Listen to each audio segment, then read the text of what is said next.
all putting in the work, and I'm really happy about that. Okay? Just keep showing up. Keep coming to meetings. That's how this thing works. Okay?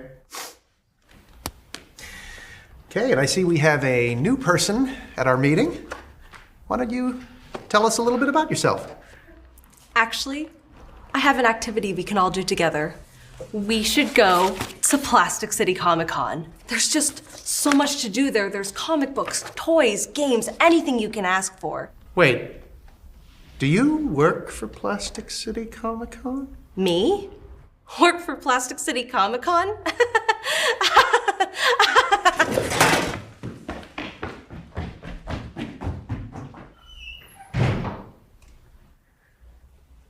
But we're all going to Plastic City Comic-Con, right?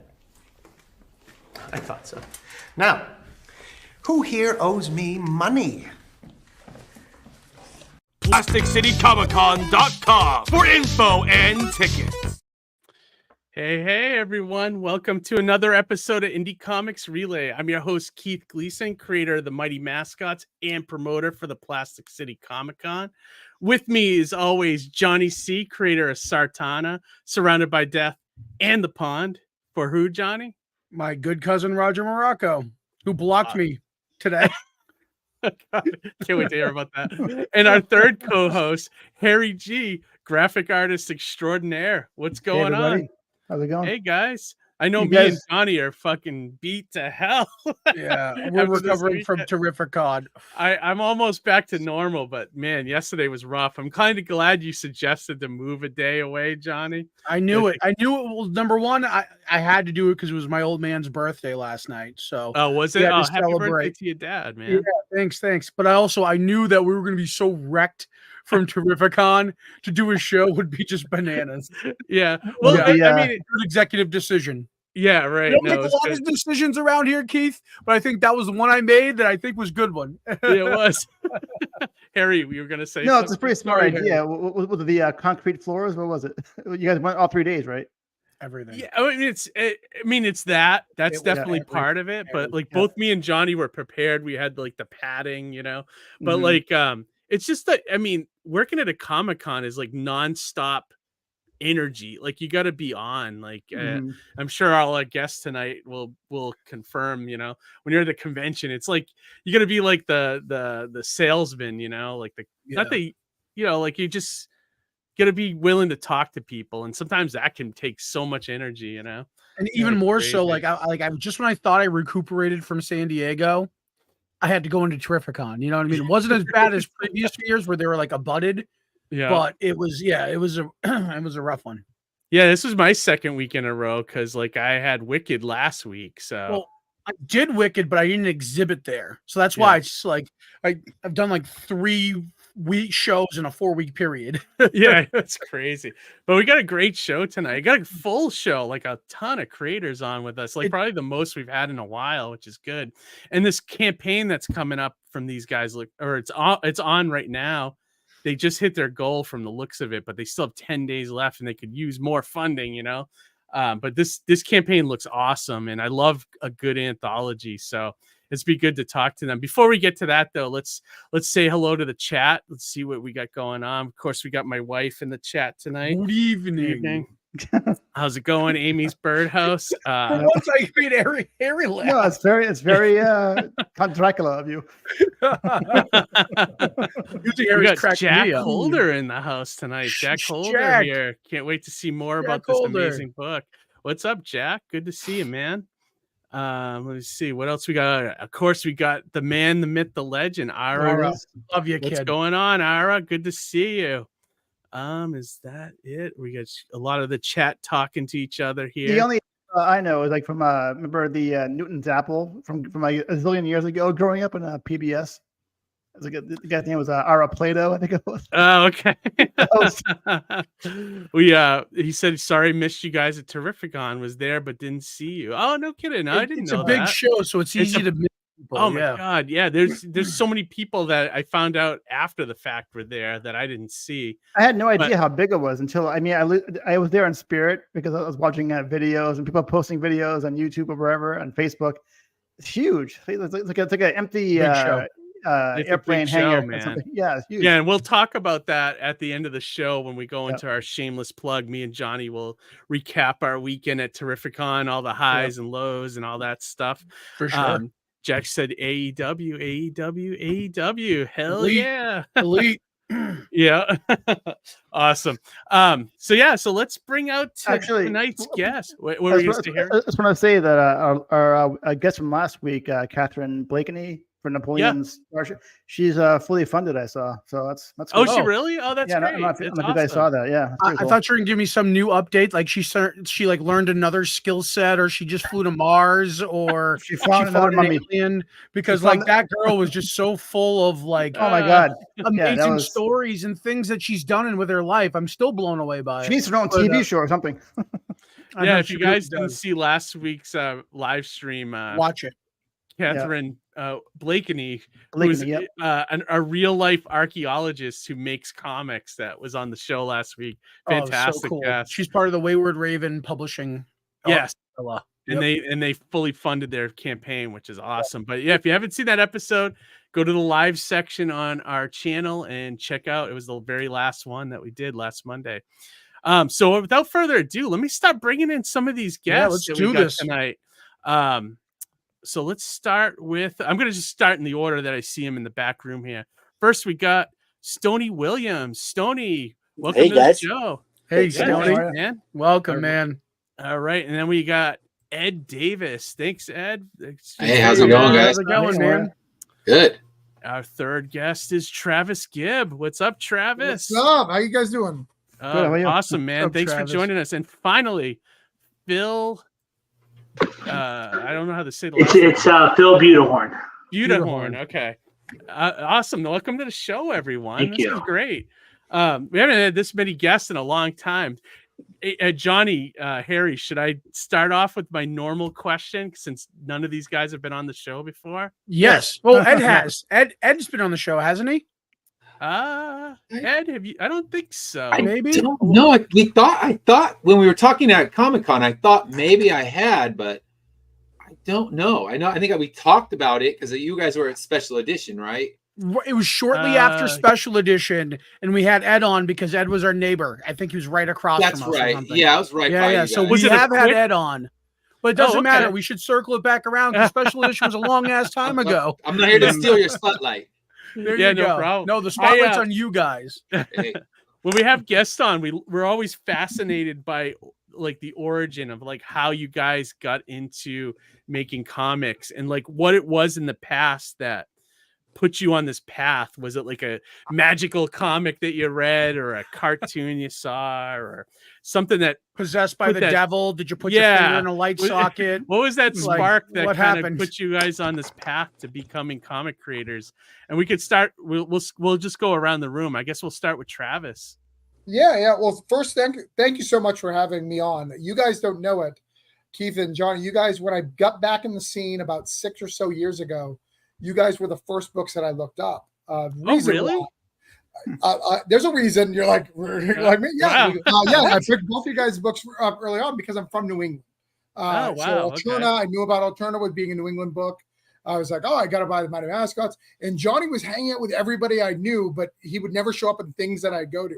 Johnny and I have never actually met in person. No. I go to GraniteCon. I go to stuff.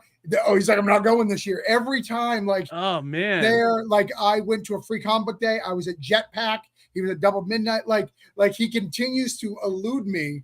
We were like two ships passing in the night Right. always. Travis, Yeah. so where do you live? Are you in New England now? I'm not. No, I'm in Florida now. But I now. grew up in Rochester, New Hampshire, which is part of my origin story, which is right next to Dover, New Hampshire, which, if as you guys know, but not everybody may watch the show, that's where the Ninja Turtles are from.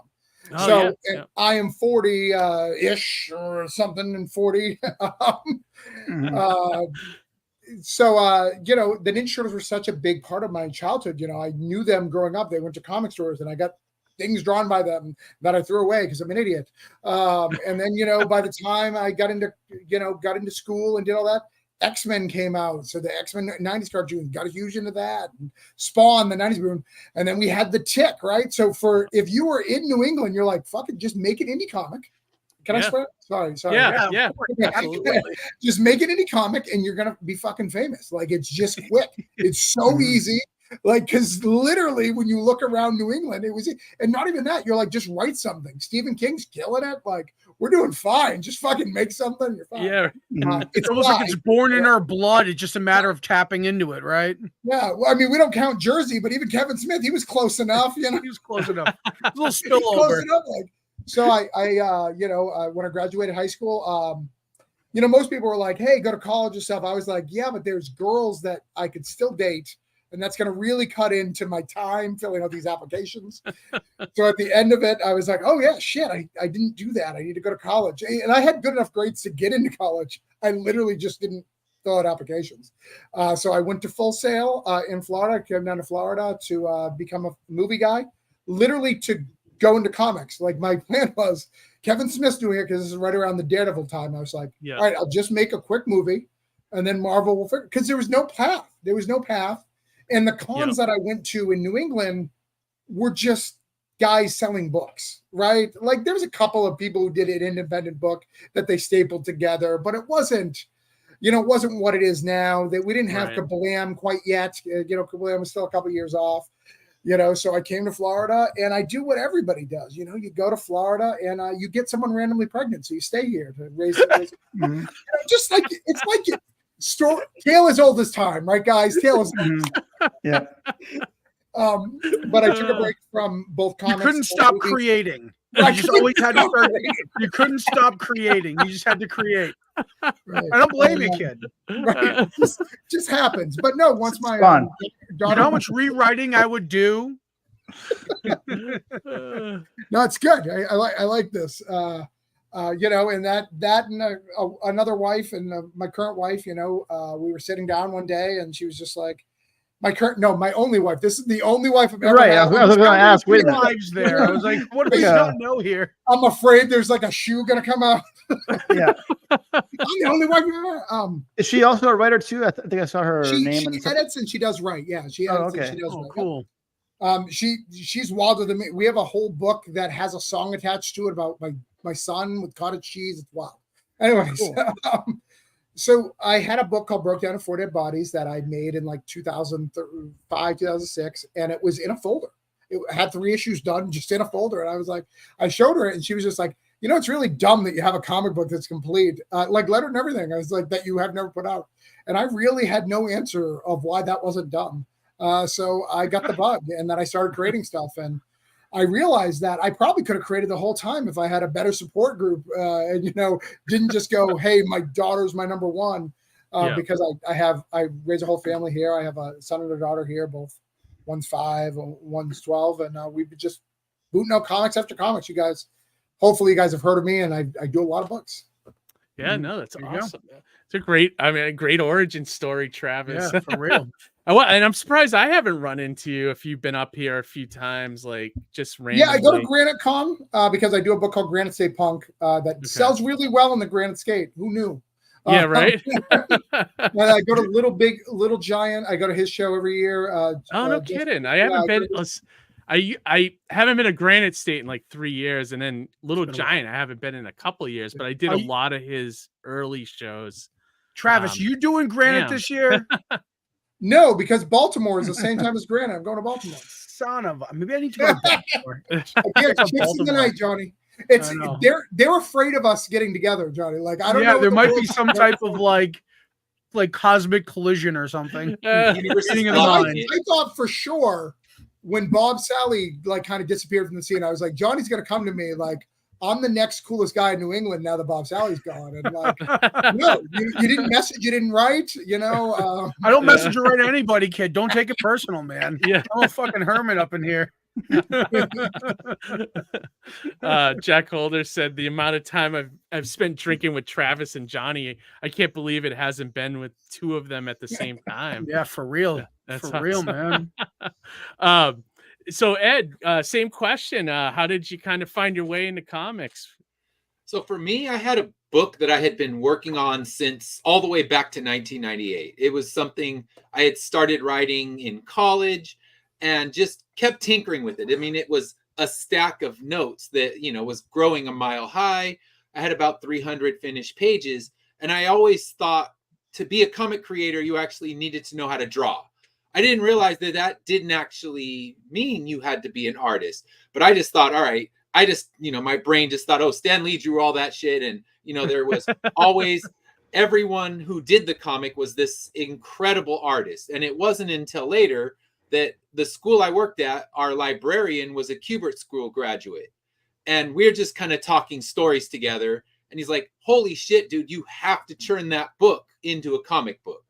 So I dug out all my notes, went into my bookshelf, pulled out all these, collected editions I had that had the script excerpts back, and thought, all right, I'm actually going to look at these for the first time and look at a format that I can use. And I just started taking all the notes of what was going to be this huge novel trilogy and adapting it all into comic script.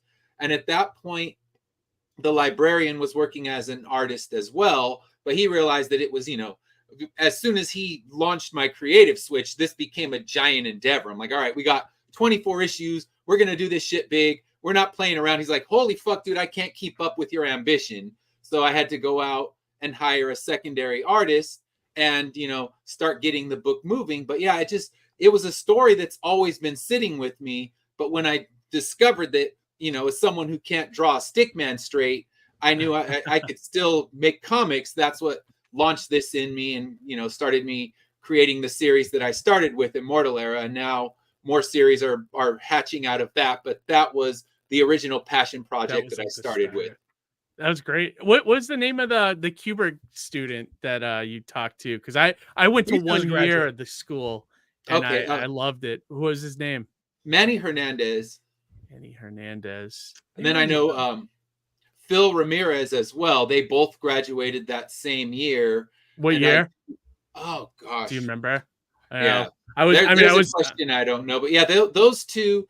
Phil's working on a cover for a new series that I'm going to be putting out as well. So yeah, just kind of like met them. I met several others through the school as well that have done colors and things like that for me. So I mean, you get incredible artists that pop out of there. Oh yeah, absolutely. And that's what made it into a comic book. Just kind of shooting the shit with him in the break room, and then he's like, we have to make this a comic, and then just and that adapting everything over. Yeah, yep. That's great. It's all like we all get that, like we all get bitten. We get that affliction or that moment of inspiration, where you just like, oh shit, I could do this. Yeah, that's awesome.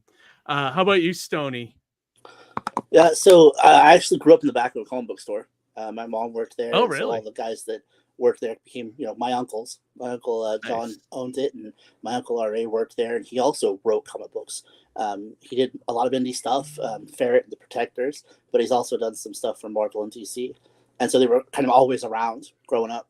Where was this, and what was the name of the store? Tulsa, Oklahoma. Okay. There was Starbase 21. Is it still there? Not anymore. That stinks. Yeah. But Stoney, I haven't heard the story. I need to interrupt. I'm sorry. Did he do the die cut cover of the Ferret? Like, was he the writer of that? The die cut? You mean with the hole in the middle? You with all the hole that had the claws? Mm-hmm. Okay, that's very important to me. Sorry, yeah, Keith. that's Ari Jones. Yeah. I remember that book actually. Yeah, that was like one of the big indie ones, right? When the Tick was coming out and like he was like Salvation Army Sabretooth. Mm-hmm. Yeah. Or we call it was it I forget it. I like to say Filene's Basement. No, or the Great Value, or the Wish version, as the kids would say nowadays. Blue like Kmart. You guys are New England. Yes. Yeah. So fast forward years, and my best friend and I were running a podcast doing comic book reviews, and Mad Keith Studios approached us about doing an article on their talent hunt, and that's cool. How I discovered that, and I got it in my head that I needed to try it out, and I kept talking about it. I kept going back and forth over what I would do, and I read all their books, and so I had all these ideas of what I was going to submit, and finally my wife was like, why don't you just shut the fuck up and do it? You keep talking about it, just do it. And so I did. It was my first script, and I submitted to Mad Cave and won that year. Oh, awesome, man. That's great. So right out the gate, your first script, huh? Dude, that's dope. Congrats, man. When they sent me the email telling me I won, like I lost my mind. So because I've been around comic books and I've been doing the podcast and stuff, I knew people tangentially in the industry, and so I actually reached out to Ryan Katie from Top Cow, and I was like, "Listen, I know we ain't besties or nothing, but like they're asking me for a page rate, and I don't have any fucking clue. Like, what do I tell them?" And so he was giving me some advice and stuff. That was really cool. But yeah, they gave me a 5-issue series, Villainous, and yeah, and then through another one of the talent hunt winners, David Galliano, I met Travis. So. Nice, very cool. And how about you, Phil? Oh, you're muted. Yeah, I had to find my hey. You know what? I can remember from like elementary school, from like the 90s, always wanted to write stories. But when I graduated college 2010, the job market was terrible. It was the end of the recession. So, and New 52 was coming out. So one of my other buddies, childhood friend, we were working the same job, wait every Tuesdays. And I was like, hey, to keep ourselves sane, why don't we try to write stories? Now, little did we know, art was really expensive. So we just kept writing stories over and over. But, you know, we both had to get real 9-to-5 jobs. Over time, I met Tyler James. He mentored me. And he was the one who pushed me in the direction of getting involved in anthologies. Oh, and okay. I think so. I probably met Travis maybe 2019, 2020 online. And I've been involved in, I want to say 6 of their books. Oh, wow. Yeah. So now, Tyler James, is that the guy that runs Comics Tribe? Comics Tribe. Yeah, okay. Yeah. Tyler is such a blessing to indie comics in that regard. He's very selfless. And it goes, my first experience understanding that was when out of nowhere, I got an email when I launched my campaign saying, hey, participate in this thing. We've all gotten that email. Yeah. You know, when we've launched our campaign, like that is very selfless for him to do all that. Yes. So he's a blessing to have in the community. He's for any football fans here, he's the Bill Parcells of indie comics. I like that. He's got a really good creator tree. It's phenomenal. Yeah. I tabled next to him once when Boston Comic Con was a thing still, and we just chatted all weekend. Nice guy. Got they got a lot of great books over there too. You know, shout out to Travis. My first very pitch that got accepted was in 2014, and it was accepted by Comic Tribe. It was an anthology, but nothing came about it. Travis was in a podcast about a few months ago. I cannot remember who. Travis, who were you interviewing?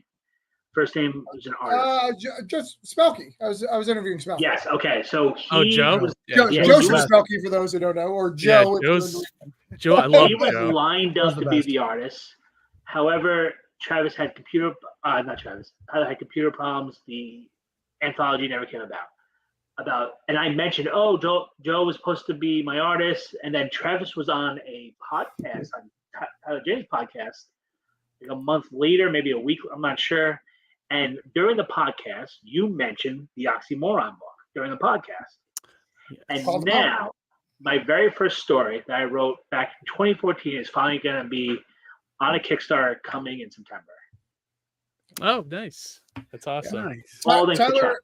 Tyler, I've loved Tyler. Tyler's probably one of the reasons why I'm here, but I remember meeting him at Boston Comic Con, maybe the same one that you had.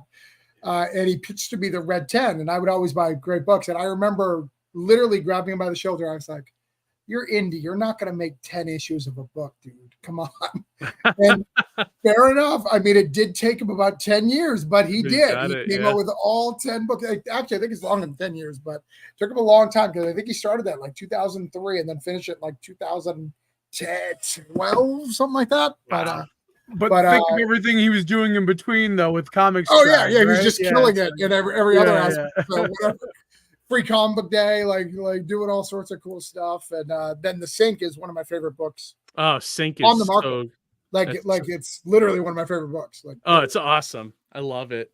And Alex Cormack is like up in our neck of the woods, and I mean his art is awesome. Love his stuff. Yeah, Sink is a great book. And live on Kickstarter. Back it.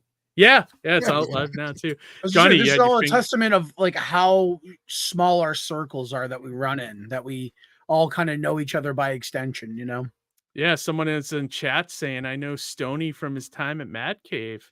The beard has never changed." Epic beard. That's awesome. Epic beard. I love that.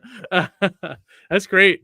Yeah, so you guys are doing a Kickstarter right now all together, which is like I love the title of it. It's like Cthulhu Invades Fairy Tales. Like, what a great idea.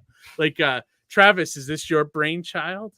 Yeah. This is our fourth book. Believe it or not, this is our fourth book in the series. So we did. Oh, really? Like, what was the other three? So we did Cthulhu Invades Oz. Okay. Let's see if I got them all around me. There's Oz. You see Okay. Oz. Okay. Yep. And then there is Wonderland over here. I don't know if I have a Wonderland. We did Wonderland, and then we also did a Neverland. Oh, cool. Was So that we Michael did Jackson in Wonderland. that one? What a great what a great idea. Yeah, so we did. So we've done three of them. So this is our fourth volume of it. And what's different about them, at least the first ones, Oz, Wonderland, and Neverland, is there's one overarching story. So when you buy it, you know, the worst part about anthologies are that one story that takes you out of it, and then you're like, I'm kind of done. Right? You never get to it. Or let's be honest, when you read stories, you're like, oh, I know this guy, and this guy. I'm going to read their stories, and the rest go up the shelf. Yeah.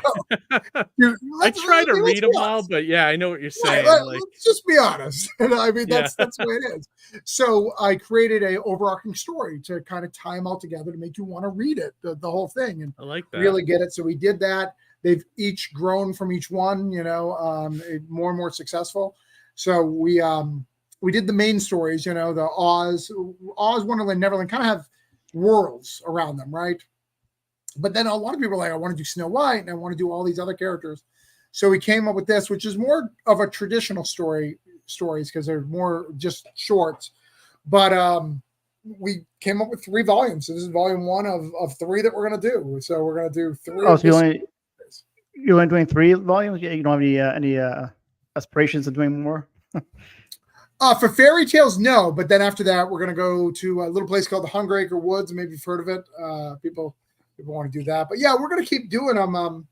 If they keep raising the money that they're raising, which I'm pretty happy with, I'll keep doing them. And it allows me to partner with creators. You know, it all came about one day when I was making a Broke Down. You know, my wife talked me into making that Broke Down book. And I realized that the only way I'm ever going to make money at cons is by having a trade. And I think everybody knows that, right? At some point, you're just like, how do I get that trade? How can I do that as fast as possible? So I literally asked everyone I knew who was more talented than me, you be in my book, and made Oz.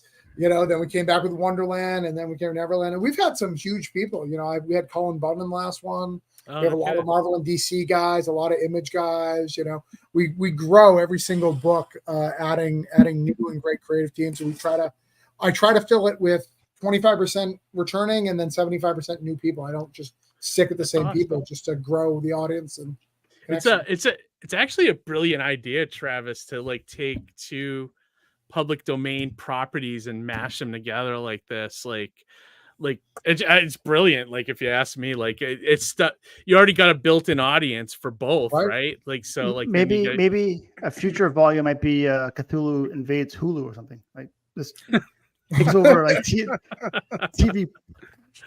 I'd love to. If we could, that might get public into domain, so you got to do trademarking kind of stuff. I'd love, you know, all the old shows, Gilligan's Island, all that. Just yeah, right. Yeah, that would be great.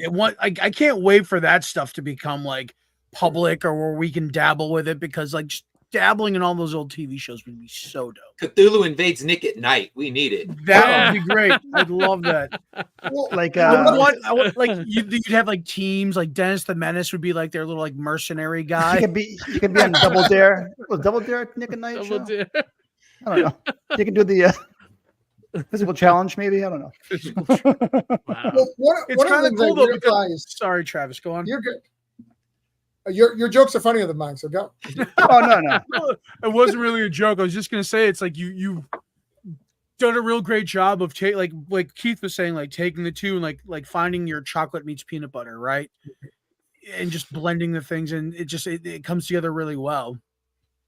Well, and one of the things, it sells really well at cons. So it sells really good. No problem selling at $35 a pop, which is a big price tag. But the other thing that I love about it that I didn't realize until I started writing them is, let's be honest, most of us are never going to get to write Spider-Man or Batman or all these things that we really want to write, right? We're just not going to be able to get there. But when we do public domain stuff, you get to play with things that are going to outlast us, right? You get to play with Alice, or you get to play with the Mad Hatter, or the crocodile from Neverland, or Snow White, or Cinderella. Right. And I didn't realize like how much that means to people. Like until we started doing this, you're like, oh, I got to touch something and add to its story, and that's kind of all we want, right? We've been influenced by all these stories, and to give back to that story world, is almost is just as powerful, or not the same power as us creating our new creations and putting it in the same world, because we just want to influence and have people hear our tales. Is there a dream touch that you want to touch? Like is there a story that you want to like sink your teeth into? Like for Cthulhu, or just like what I want to write? Like things that are proper, not property domain or whatever. Public domain. I mean, public domain. Yeah, sorry. Is there stuff I want to do that's public domain? Is that what you're asking? That's not yet. That's not yet. Oh, yeah. I mean, obviously, I'm a big Ninja Turtles fan, so I want to do Ninja Turtles like as soon as I can. That would be actually good. Oh, sorry, Travis. I was going to say that would be a good question after you're done for everybody. I'd love to hear what everybody would want to touch. But go on. Yeah, right. But yeah, we were talking about public domain and Cthulhu, like obviously Middle Earth. Like as soon as I get to Middle Earth, right? Middle Earth, or even the Lion, the Witch, and the Wardrobe. I can't think of what that universe is. Narnia. Mm-hmm. Like playing with those things and breaking those things sound like so much fun. I'd love to do that. Well, you already said 2044 is Middle Earth, so get on it. Start putting the team together. Yeah, there you go. You have it ready to go. I hope I'm alive to see that and read that. We have to make it a Tolkien-sized book, so it's got to be like at least 1,000 pages. Yeah, there you go. That'd be great. You have to have pages before it to describe the trees before they're drawn. the ends. Here's the story, and here's the omnibus. Here's the thesaurus you need to decipher all of it. All scripts by Alan Moore. Yeah, right. How would you, Ed? What would you want to, what would you want to write if you had the opportunity? For me, I have a specific weird thing that I would love to write, not Cthulhu related, but when I started the journey into comic writing, I started adapting anything I could get my hands on and turning it into a comic script. So one of the big things that I did was the Decemberists have this concept album, The Hazards of Love. And I started to adapt song by song this album into comic script. So I would love to be able to churn that full album that tells kind of one long form story and song, to churn that into a comic book. That's kind of the dream. And my wife's saying, like, you just got to start asking the band, like, send emails, because you can put an art team together. You can show them all these scripts you wrote. Cause I mean, that was all my original scripts were the song by song, adaptations of these works. And she's like, the worst that can happen is you get ignored. They say no, but it's something that's what I want to get my claws on, is to be the official adapter of that concept album. I bet you could make that happen. I think you could actually do that now as it stands, because you're not necessarily repeating their work. You're doing your own work inspired by that. So you might actually be able to like publish it. The only reason why I chime in there is because I've always in my heart, I want to do an anthology. And I've actually admired Travis for being able to pull all these awesome creators together to do an anthology. But I've always wanted to do an anthology, and I've wanted to do an anthology of comic creators who are Faith No More fans. And I want each creator to take a Faith No More song and just do a short story based upon it, but not necessarily ripping the lyrics off, just a story inspired by it, right? That'd be cool. Yeah, and I think it would just be so cool. And I think, Ed, if it's kind of your concept in the same vein of that, you might be able to just do that. The hard part with that is the album actually tells a full story. So I don't know where the legality lies. And I I mean, it's one of those things when I see bands, like if one of the members of the band happens to be playing a small club side gig or something like that, that's when you go approach them. Because I had the lead singer of Thursday. I really wanted to use some of their lyrics on the back of one of my books. And I just happened to find a show. He's playing a little solo acoustic show down in San Diego. Same day I was doing a free comic book signing down there. And I just went up to him and he's like, fuck yes, dude, that sounds amazing. I can't wait to see this. And he's like, I'll talk to my lawyers. I'll send you an email. I'll get it all cleared through legal and you're good to go. So a lot of these guys are they love the fact that you're inspired by their work and you want to put it out there. But it's just getting them, because if you send emails, it's going to go to some, probably Warner Brothers corporate thing, and you're not going to get the real person. Spam folder somewhere. And but when you can see them in a club, see them in a small setting, I mean, most of them are pretty open. That's what I found. So I've been able to throw lyrics into my books and just say, all right, use by permission. And yeah, if the bands own all of the stuff themselves, that's the thing. They have to actually own the lyrics, which some bands, they sign them away in weird deals. But yeah, I mean, I found that they're receptive. It's just getting them where you can actually have a conversation with them, not, when they're playing some huge place and there's no way you can actually have them become approachable. Right. Yeah. How about you, Stoney? Is there any character you're dying to get your hands on? I mean, I've said this before, but I'd always love to work for Top Cow and play with the Darkness and Witchblade. Wow, that'd be cool. Nice. Yeah. Before I submitted to the Mad King Talent Hunt, I'd been eyeballing the Top Cow one, and that's where I learned to write scripts. Was Matt Hawkins from Top Cow did a huge thing about what they're looking for and how to do that, and script samples and things like that. And I collected the first Darkness and Witchblades when they first came out, and I love them, and I would love to be able to play in those worlds. And maybe part of that is because it doesn't feel like it's unattainable. Yeah. So that's cool. How about you, Phil? Oh, my mouse today is just so slow. You know what?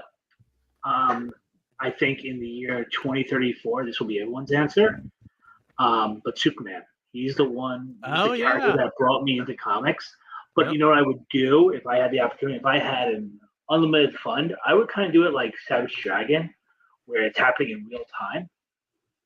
You know how Savage Dragon? I don't think Savage Dragon, like the original one, is the main character anymore. No, it's his son. Yeah, it's right? Got the same continuity. You correct? I would do Superman, but starting off as like a teenager, and do it as I get older, he'll get older as well. Oh, interesting. I think that'd be a lot of fun. That's a cool idea. That's what Invincible did for a little while until Kirkman decided to close it. And same with Walking Dead too. Right, and back in the day, DC did that with Green Arrow when Mike Grell was writing it. Do you remember that? Like when he was doing the Longbow Hunters? Yeah. Like literally like every 12 issues, Ollie was having his birthday in the comic. And I remember that was like, the comic went for, I don't know for how many years it went, but I thought that was neat because at the time, no one was doing things like that. It was. And I think there's only been like 3 weeks happened in the Marvel universe to date now, I think. Well, that's what made the MCU so special. It was continuity, right? It was continuity porn.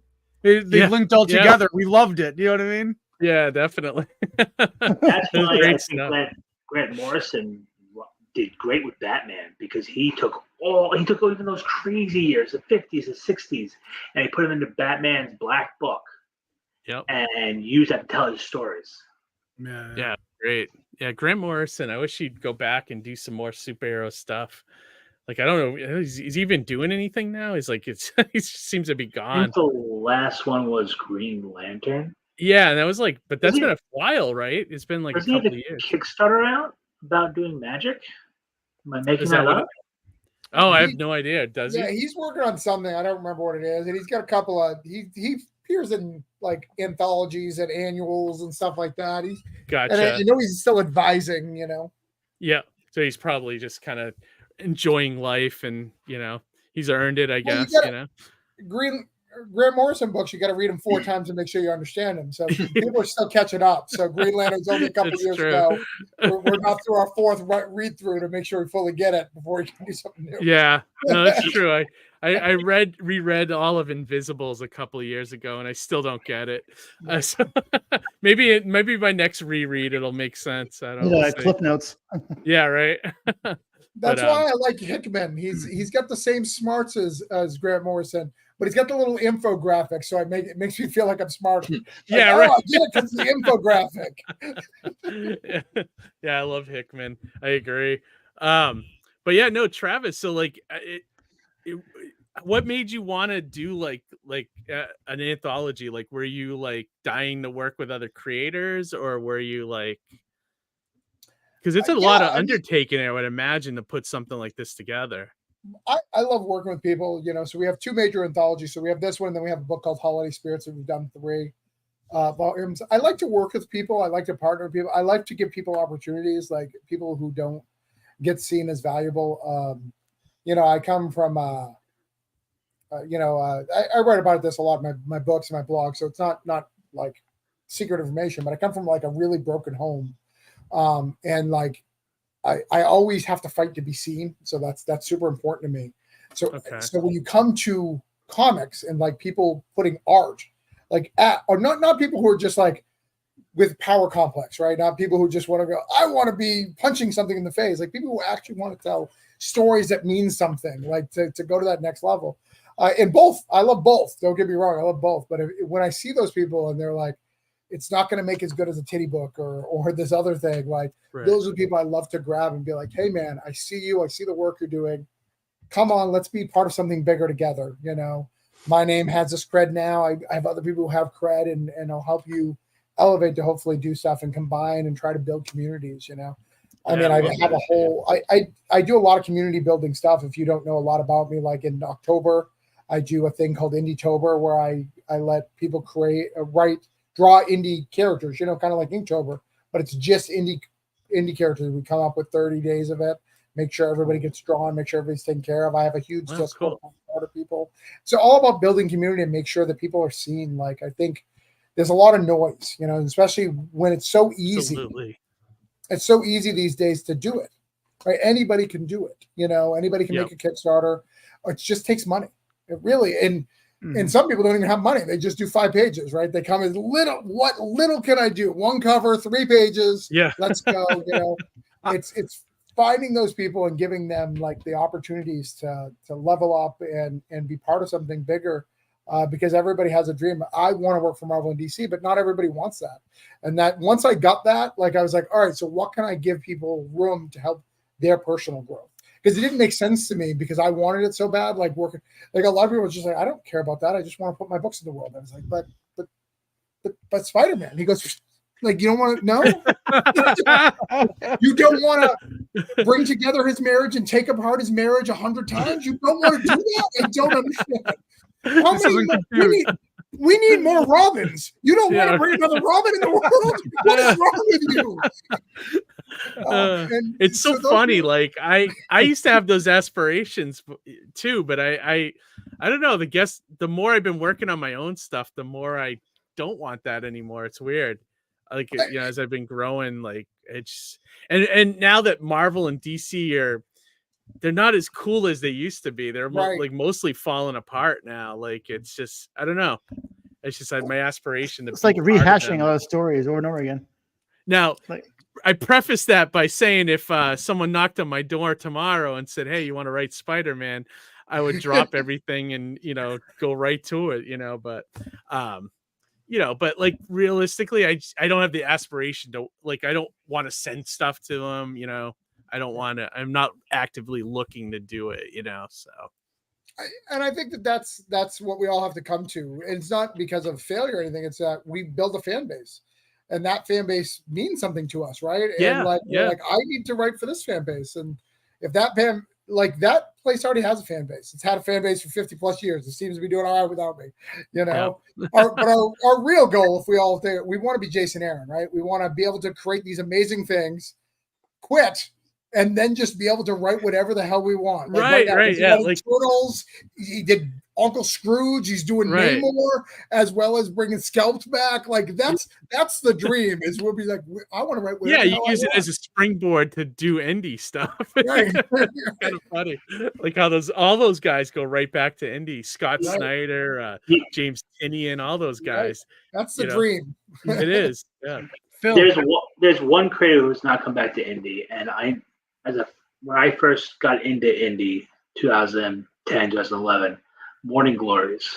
I would just love for Nick Spencer to come back and finish Morning Glories. That's all I want. Yeah, what happened to him? He kind of disappeared after his Spider-Man stuff. We were right? really mean to him with that Spider-Man run, Keith. I think. Were they? Like I remember he got a lot of shit about the Captain America stuff, but I didn't remember him getting a lot of shit about Spider-Man. But I don't know. He just kind of disappeared. Did the internet break him or?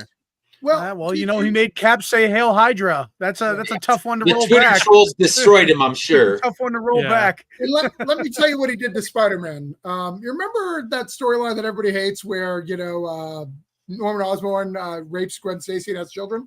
Yeah, was that him? About? He did no. He's decided to bring it back.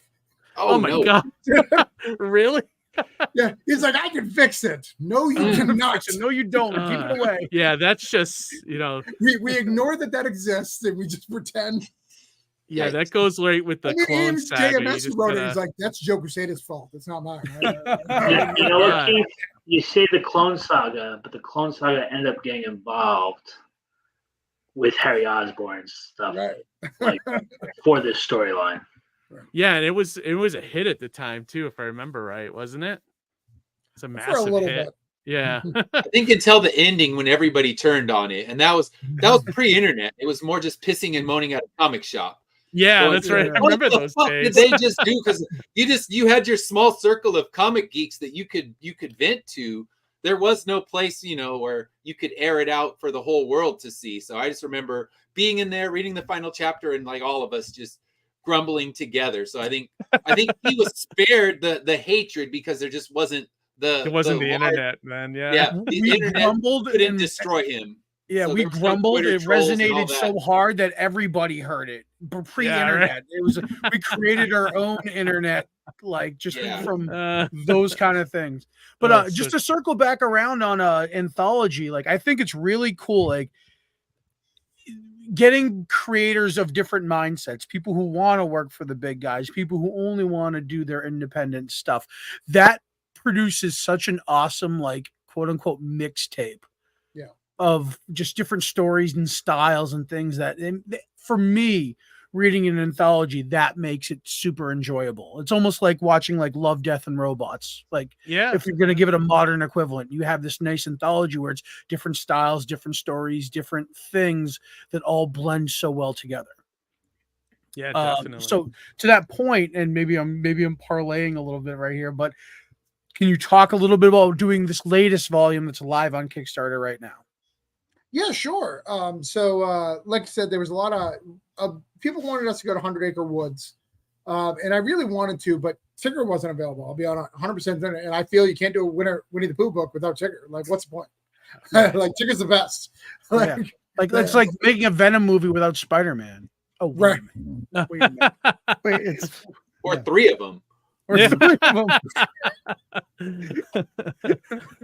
I mean, that's not the only questionable thing they did in those movies, but sure. Let's not forget Morbius or the upcoming Kraven the Hunter. Hey, everyone loves Morbin time. Show some respect. I still haven't seen that movie. Oh, you're blessed. Yeah, same here. So on the path to getting there, I realized that so there's so much continuity in the Oz, Wonderland, and Neverland. Like there's a through line, there's all the stuff that we did. I was like, why don't we take a break before I do that again? Because I want to do that again with 100 Acre Woods. And also for 100 Acre Woods specifically, one of the things I've noticed when I sell it to the cons, I have no problem selling it, but some people look through it and the different art styles really like bug them. And I think that would be more dominant on a Winnie the Pooh Bear book because they have a look to them, right? You know they look that, so you kind of have to have a certain art style. You can have variations of that style, but they've all got to be kind of that style. So so putting that together is a little harder versus Wonderland. It could look crazy because Wonderland is going to be crazy everything, you know. Yeah, right. And so by doing that, I decided to take a break and do short stories, get all the fairy tales out of the way. I realized there's tons of fairy tales. That's why we broke it up into we broke it up into 3 volumes, and I promise you'll know 12 to 15 of the stories every time. You'll probably know at least 12, and then when you read it, you're like, oh, I know this one. You don't know its name per se, but you know it when you hear it. Ed's doing one of those. It's a fish that you wish on that gives you wishes. You've heard that story. You may not remember all the details of it, but you that rings a bell to you. It's either that or you read it on a fish at a Chinese restaurant before you put a coin in. Like it's there. Like you get it. The fable's been there. So I put 3 together, and what this has allowed me the opportunity to do is really give a whole new level of trust that I've never had before with these stories. Because before, it's not always the best person writing everything. It's the best person who I trust. Because if I'm giving them a story that has to have one narrative, certain characters I could only give to people I trust, right? I don't want to just give free reign to people I don't trust as a writer. So there's a lot more vetting versus this is literally I pick guys who I think are talented, and I invite them, and like the best story wins because it doesn't need a continuity. It's literally what it should be, the best story with. I do be honest that I do factor in, like, if I feel 2 stories are ready, if you have a bigger social media presence, probably going to give us a bigger social media presence. But in general, like there's literally a guy who I had a feud with right before he did it. Like I had an issue with something he said, but he was the best story. So I gave him the story. In fact, you guys have him on a lot. I'll even say his name, Nandor. Oh, Nandor. Yeah. I love Nandor. No. But he's a little cocky. I love the guy. He's a little cocky. That's not the experience I had at all when I hung out with him at C2E2. We're talking about 2 different people right now. Okay, so funny. Have you seen his Facebook posts? He gets a little cocky sometimes. Maybe, yeah. We had this conversation. I haven't been on Facebook as much as I should be lately. Okay, but I love him. Even in a feud, like I don't really have grudges per se. Right. Yeah. But you don't let that get in the way of when you see real talent. You like, there was 6 stories submitted. A lot of them my friends, and I was like, this is the best story, so we're gonna pick it. It's the best story, the best art. I'm gonna pick it, and that's what this one's all about, is really getting the best stories, the best art, retelling these classic fairy tales that you love. Some of the key ones in this one is Snow White, Cinderella, Goldilocks and 3 Bears, Rumpelstiltskin. I mean, these are ones that you guys know and love. Boy Who Cries Wolf, all that. So Travis, so like when you put this together, so do you let the creators pitch you what they want to do, or do you kind of take a story that you want to see and assign it to a creator? Is that how do you kind of do that? I give them a list because I plan on doing 3 volumes of this. Okay, so you want like certain characters. Yeah, because you can't have, like, if everyone's doing all the good characters, volume 2 and 3 is going to suck. Right. That makes sense, yeah. So I broke off the 4 big characters of each. So, like, for this one, the 4 big characters are Cinderella, Snow White, Little Red Riding Hood, and Goldilocks, 3 Bears. For the next one, it's Sleeping Beauty, Beauty and the Beast, Jack and the Beanstalk, and 3 Little Pigs. For the last one, it's Frozen, Little Mermaid, and I don't remember the other 2. But no, Humpty Dumpty. Humpty Dumpty. I keep that Neverland. Believe it or not, Humpty Dumpty, though it is a fairy tale, we used him in the Neverland, in Wonderland, because Humpty Dumpty in its entirety is told in Alice in Wonderland. Ask Phil, who wrote our Humpty Dumpty. I wrote a story about him. He's a mad scientist. That's kind of cool. It's a good twist. I like that. Yeah. That's pretty cool. So I allow them to pitch. The only stipulation I have is I keep it fairy tale based, because one of the things I don't like about anthologies is this one's space, this one's this one's it takes you out of it, because someone may like, I don't like space tales. So you know what you're getting when you pick it up. Everybody's getting what they get, so you kind of, I'm basically trying to, all those obstacles that prevent you from buying an anthology, I'm trying to, like, it's kind of like that The Seinfeld episode. I'm sorry, go ahead, Johnny. I was just saying you've already overcome the objection by the product itself, Right? Essentially, there you go. And it's also it gives consistency. There's an expectation you can set for the reader, and then it makes it easier to pitch as well. Because it's not, like you said, it's not scattered all over the board, but there are distinctive voices across each one. Different creators, different voices. You know what I mean? For each story. I was going to say, for this latest volume, all you guys are in this latest one, right? Can you pitch your stories? I'd love to hear them. Yeah. We want to start with Phil? Yeah, my story is a tale of friendship and war. And it's about the art is Jack Van Thome. He actually did my story for I did All Lost Boys Go to Heaven, and that was in the last Cthulhu Invades Neverland. So I've worked with him twice, worked on the last two stories. But my focus is on Tortoise and the Hare, and it's pretty much it's kind of like Karate Kid a little bit, where Hare is kind of like the mentor trying to calm down Tortoise. Actually, I'm sorry. Wow, opposite way. Tortoise is the mentor calming down Hare, and as he's training Tortoise, Tortoise starts hearing voices. Turns out to be Cthulhu, and then uses him as a weapon to destroy the village.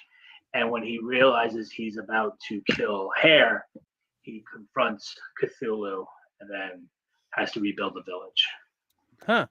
That's cruel. I like that. Pretty scary concept because my friends call me Hare sometimes. So it reminds me of. It sounds like that because my friends' little kids call me Hare because they can't pronounce Hare. You know?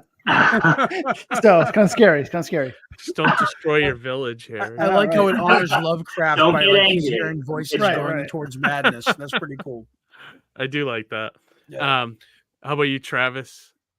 So I wrote in this particular one, I wrote Rumpelstiltskin with Chris Madd and Shana Madd, which if you don't know them, they're fantastic artists. They're awesome. And what I did, which is really interesting. So when we do Cthulhu, when we say Cthulhu, it's not just Cthulhu, it's all of Lovecraft. So we use all of Lovecraft. So I found H.P. Lovecraft wrote a story. Basically, it's basically the Yeti and Wendigo type of character, but he never named it. And then someone later named it, but the name is not in public domain. So I wrote a story around that with Rumpelstiltskin because it ties in with Rumpelstiltskin and not being able to say his name. So there's this creature, and we cannot say the name for legal reasons because of public domain. And it's a kind of a fun little tale of them trying to save Mistotonic Castle. They're trying to save it from this mystery Yeti that's coming, that if they can get the name right, they can do it. I like that. How about you, Ed? So mine was based on The Fisherman and His Wife, and that's actually a story that I've taught in my class. So it's one that I've taught several different times, so I kind of know that story inside and out. But I thought, okay, the fish is actually connected to the deep ones. And the wife gets progressively greedier and greedier in her wishes. So as she's making the wishes in the regular story, she wants more, and eventually they lose it all. But in this one, every time she makes a wish, she begins to slowly transform into a deep one. So at first, the animals are trying to attack her because the animals hate the deep ones. And then we see her eyes stop blinking, and then her hair falls out. Every time the wish comes, she becomes more and more a deep one until by the end, she becomes a priestess for Cthulhu. And we see her and the other deep ones walking to the shore and finally summoning Cthulhu into the world. Oh, nice. Like that. Nice. That one sounds complex. Tony, how about you? I know it does. Right. So we chose the Robber Bridegroom to base ours off of. In the original, this traveling merchant comes to town, and the leader of the town offers his daughter up for marriage, as one does. He invites her back to his house, and she shows up early, and there's nobody home. She decides to walk through the house, as one does. And when she hears him and his friends come, she gets scared and hides and sees them do some awful things to this woman. And she keeps quiet until their wedding dinner, where she retells the story as this dream that she has and then produces proof. And so Ben Humanick and I, the artist, decided to try and take that and twist it around. We packed it full of Lovecraft references, but we have changed it around so that as he comes to a town that's already been touched by Cthulhu. He still falls in love with the daughter. She has this otherworldly beauty, but she's also batshit crazy. So yeah, we twisted around, had a lot of fun with it. I like it, man. These all sound great. Yeah. One thing I wanted to circle back, Travis, you talked about like when people come to your booth at a Comic-Con, that all the different art kind of throws them off. Is that really a thing with anthologies? Like, have you noticed that with most readers or? No, I don't. And I say that like, it's a percentage of them, like where I can tell that. Okay. Yeah, it's not all of them. Like I said, this sells tremendously well. Most of my contributors buy more books. I actually just had to order, another 500 Ozus because we were sold out and people wanted it. Like I've sold thousands of these books, like no exaggeration. That's really awesome. Because you don't have to sell it. It's such a great grab. People come to your booth because they know either Wonderland or Cthulhu. They'll come to your booth. You get to buy that, and then you can try to sell them on your other stuff at the same time. Yeah, that's great. But occasionally we'll get, when you go to cons these days, people go to a Comic-Con and you'll go, hey, you read comics? I don't read comics. I never read comics. Comics are for kids. Like those people who will pick it up and be like, Wonderland, I know what Wonderland. I've noticed that the different art tends to be a thing. So when I'm thinking about doing stuff in the future, just preparing for books that I think deserve that. So like 100 Acre Woods, I wouldn't change these a minute. If I was doing a sequel, which I'm thinking about doing for some of these, I wouldn't change it at all. But I do think you should be aware of audience, no different than what we talked about earlier with fairy tales. Keep it in a fairy tale setting because that's what people are expecting. Phil himself came up with like a modern day story. It was great, but I want to keep it consistent to help any obstacles from the sale. No, I feel like that's good. Like, cause I have never been part of an anthology, but like, I have read plenty of them. And when you have somebody that's guiding the anthology with like a vision, I think those tend to be better in my opinion, like, because there is a thought going into it, and you're not, it's just like all the stories are all over the place, and I appreciate that as a reader, I guess, is what I'm trying to say. So I was just going to circle back around to the Travis's point about the critique is that in the Cthulhu is hard to spell anthology. I love the book, and the only critique I have is that it can be a little bit jarring. There's a little bit of whiplash when you go from story to story in that book. Still, there's a lot of great stories. I'm not discrediting it, but there is a little bit of like a jarring whiplash when you go from like this, like approximate like 90s image style story, and then you go into some like really cute chibi like shortly after. It's like brushing your teeth and drinking orange juice. You know what I mean? Right. That's I think that those are what makes anthologies hard to sell at the table. I think people who love anthologies will buy an anthology regardless. Johnny and I were both in Jack Holder's stuff, and I've seen him sell tons of stuff just by the concept alone. But when you're trying to post it, this is a narrative. This has a beginning, middle, and end. You've got to do a little bit more to that, and I think it helps sell it, and I think it helps make it more of a this is a must-have piece versus I just want to support one creator, or I like the concept. I think they were like, this is a cool thing with Cthulhu and stuff. And Keith, I love your work, so you're more than welcome on something I do. If you want me to, definitely, your anthology bubble, like we can make that happen. All right, sounds good. You can pop your cherry, Keith, is what he's saying. I mean, the level of talent right here in this stream, I'd definitely be honored to be part of it. That's awesome. So keep me in mind. When you guys do another one, let me know, and I can pitch something. Sure. Awesome. All right. Well, cool. one of the things I do is just to say I never reject. Unlike other anthologies, I don't have an open casting call. I personally invite people, and no one's ever rejected. You may not fit for this book. I'm going to move you on to the next book to make sure. Gotcha. No, that's cool. It didn't work here. because of whatever reason, because the other talent, like, let's move you on to the next book because I wanted you part of the book. I did my opinion didn't change. It just I got other stuff. When Cullen Bunn says, "Hey, I want to be in your book," I'm gonna pick Cullen Bunn over you. He sells a little bit more books. Yeah, absolutely. I mean, he's literally on every book. He's like it's like Pokemon. He's collecting them all. Like he wants every publishing company. You can literally pitch him right now, and he'll be like, "I haven't been on it. Like, let's go." Yeah, let's make it happen. That's great. Oh, yeah. And then Dr. Mass said, "Welcome to the show." He also said, "Agree with you on Cthulhu is hard to spell, Johnny. Good stuff in there, but it is a bit disjointed." A little bit, yeah. Awesome. Russell has said my idea is better, so it's fine. I ain't drawing lines. I ain't drawing lines in the sand. He was in the first 3 volumes. It is. Yeah, he was in all 3 volumes, and I statistically sold more than him. Look at Google search it. I did more. Objectively, Travis is throwing down the gauntlet right now. We're gonna bring it, bro. Russell's gonna come on the stream the next show. Objectively, though, I agree. I mean, mixing Cthulhu with Oz and fairy tales sounds more appealing to me than the other one that just is a play on the word Cthulhu, essentially, right? Isn't that what it is? Or Johnny, was that the theme of it? I think the other thing is that whereas Travis has mixed it with other things, it was a nice mashup. Cthulhu was more of like, here's a general theme, and these are stories inspired by that. So it was geared to be different throughout. It's like, so to critique it is critiquing what it was intended to be, if that makes sense. You know what I mean? Gotcha. And he did change it up in the 3rd volume. The 3rd volume was about gods. So it was Cthulhu against gods. Again, because of the success of this one, he was part of it. He was like, oh, let's try to do something that really fits it a little bit more together.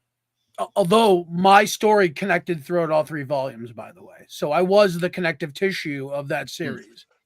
Nice. I only have volume 2 and 3. So volume 1, I think, is out of print.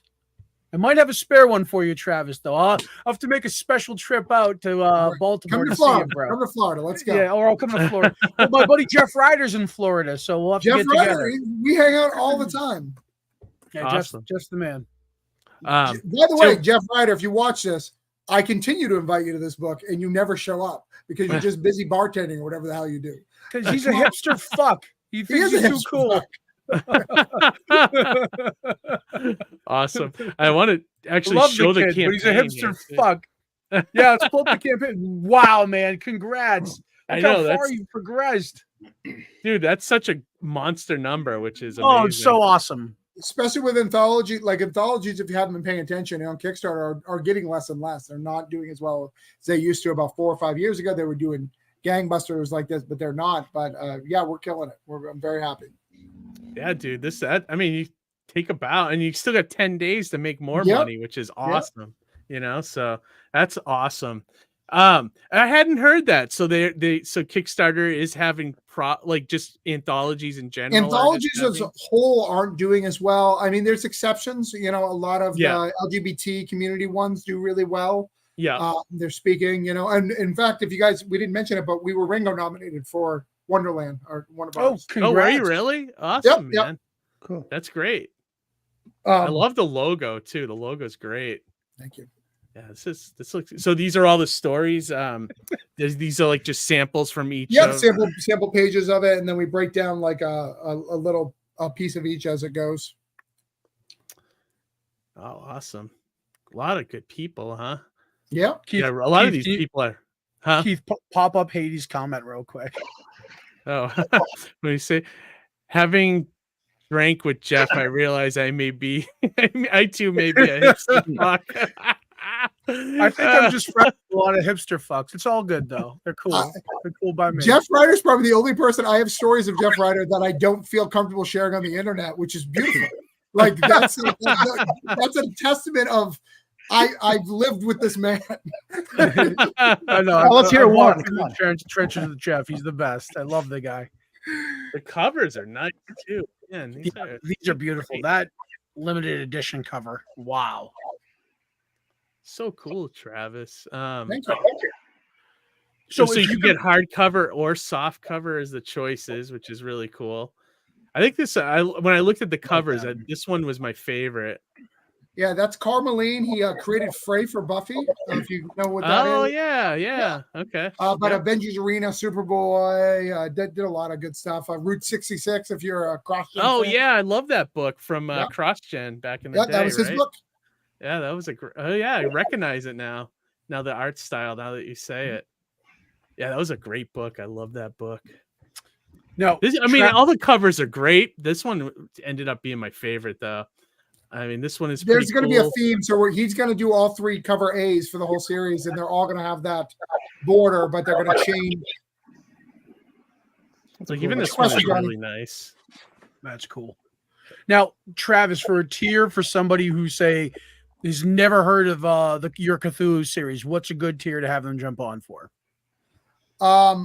Well, you can get any volume you want, but we do have a 4-volume set if you want to get all 4, which I encourage you. You know, it's a little bit of money, but I promise you it's worth it. Like, we have some great talented, and they're huge. They're 160 was the first one, 200 was the second volume, 256 pages was the last volume. Like, those are big books, man. Wow. So that, but you know, we have digitals of all 4 for 40. You know, if you just want to try the digitals. Yeah. You can just get this one, you know, you don't need the other ones to stuff, but whatever you're into, you can also go to the website if you wanted to get, if there was something specifically you wanted, if you wanted an Oz or Wonderland or Neverland, those are your favorites, you know, we can get through those. That's the beauty of anthologies. Like, you could just read whatever you know, random issue in the series or a random book, you know, because all the stories are self-contained usually. You know, so yeah, these are great. I mean, these all look awesome. Is yours, Phil? That one, I like the artwork on that a lot. Oh, that's beautiful. Look at that. He's the only one who's officially in 100 Acre Woods, because I need that style for Pooh Bear. Ooh, nice. Yeah.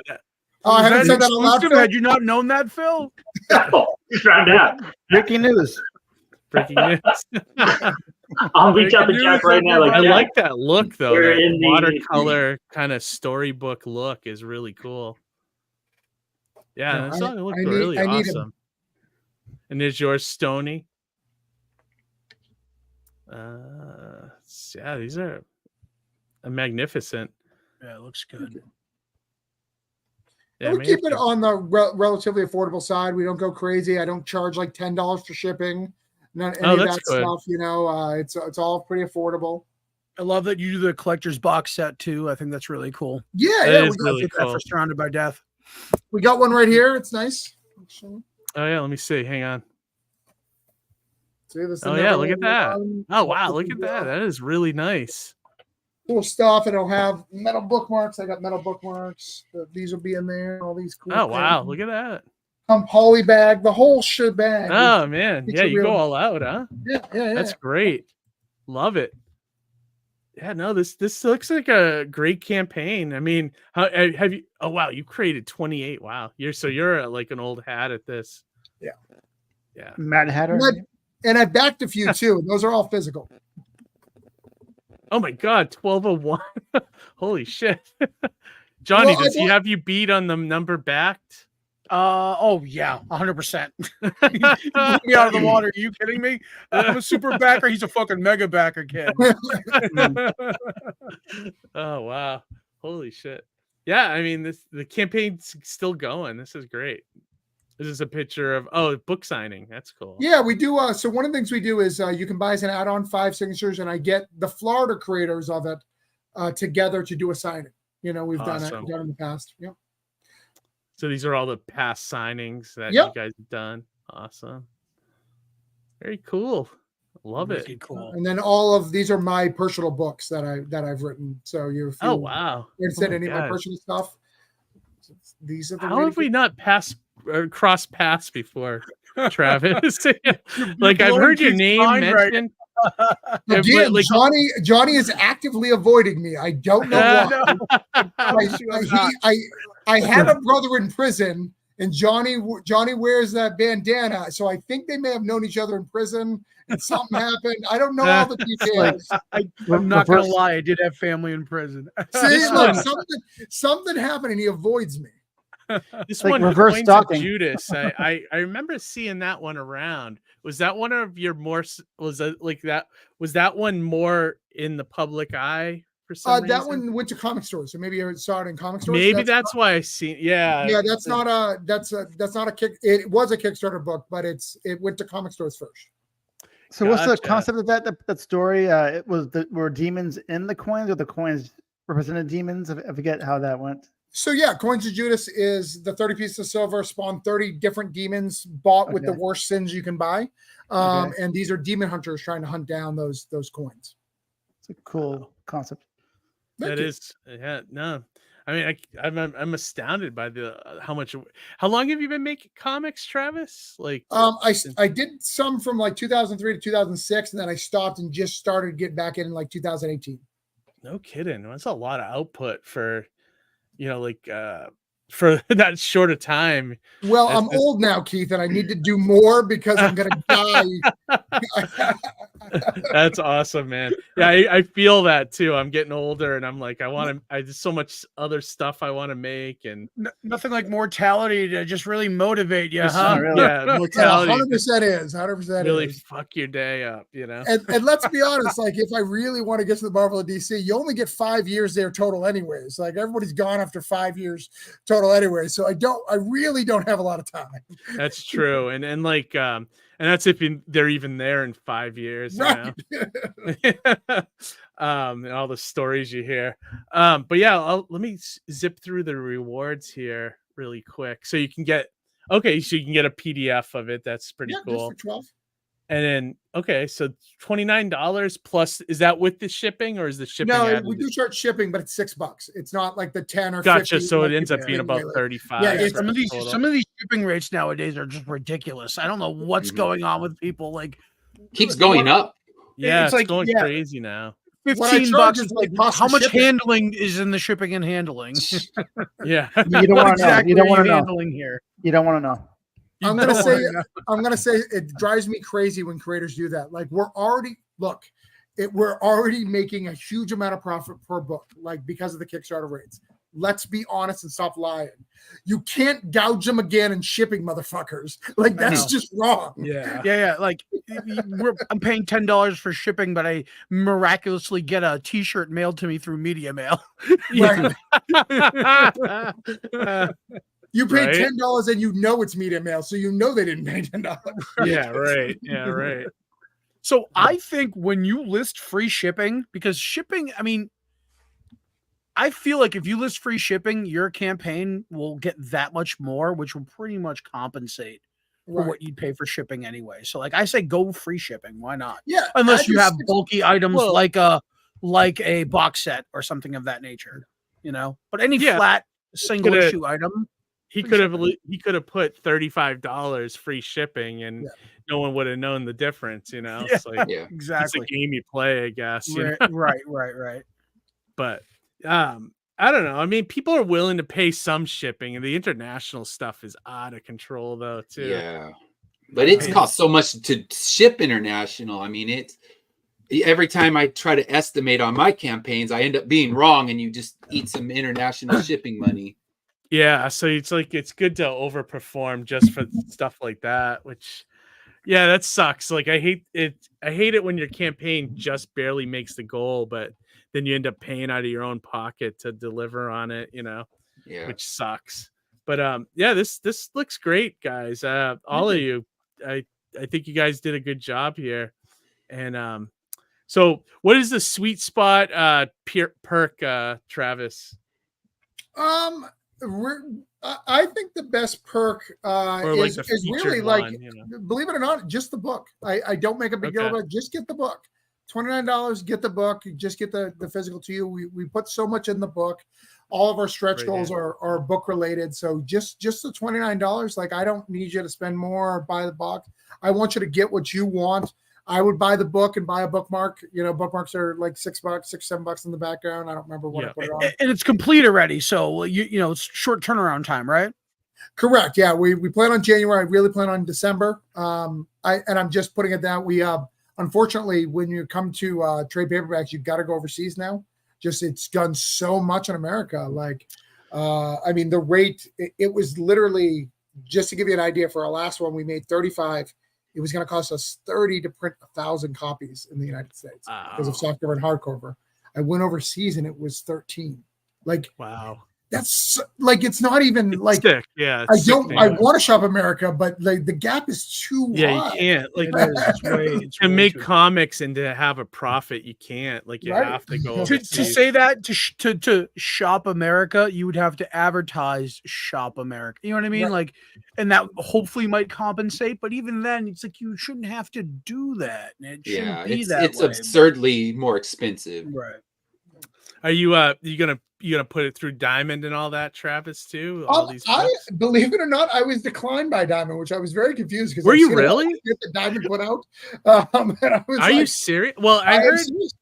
I showed them my books and they said nope, and I was like, "Are you serious?" we talked about Schmalky earlier. I talked to him at Wicked last week, and I guess he's gonna be distributing all his own stuff He's now. taking it from CEX and moving it to. But he was saying that he had to present to them a whole like almost like a PowerPoint on how a business plan. You got to give them a business plan. Yeah, you have to have a whole thing, like a whole plan in place on how you're gonna make. It's like, okay, Diamond, you don't do shit for us, but I gotta.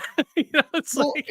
And I sent a really nasty email back because I was pretty mad, and I was like, I've got books with these 3 companies. So Scout, I did a small little image thing, and I think all of my copies are 15 to 2,500 copies. I'm selling more than your average comic person with my name on it. So I'm giving you a whole company with my name on it.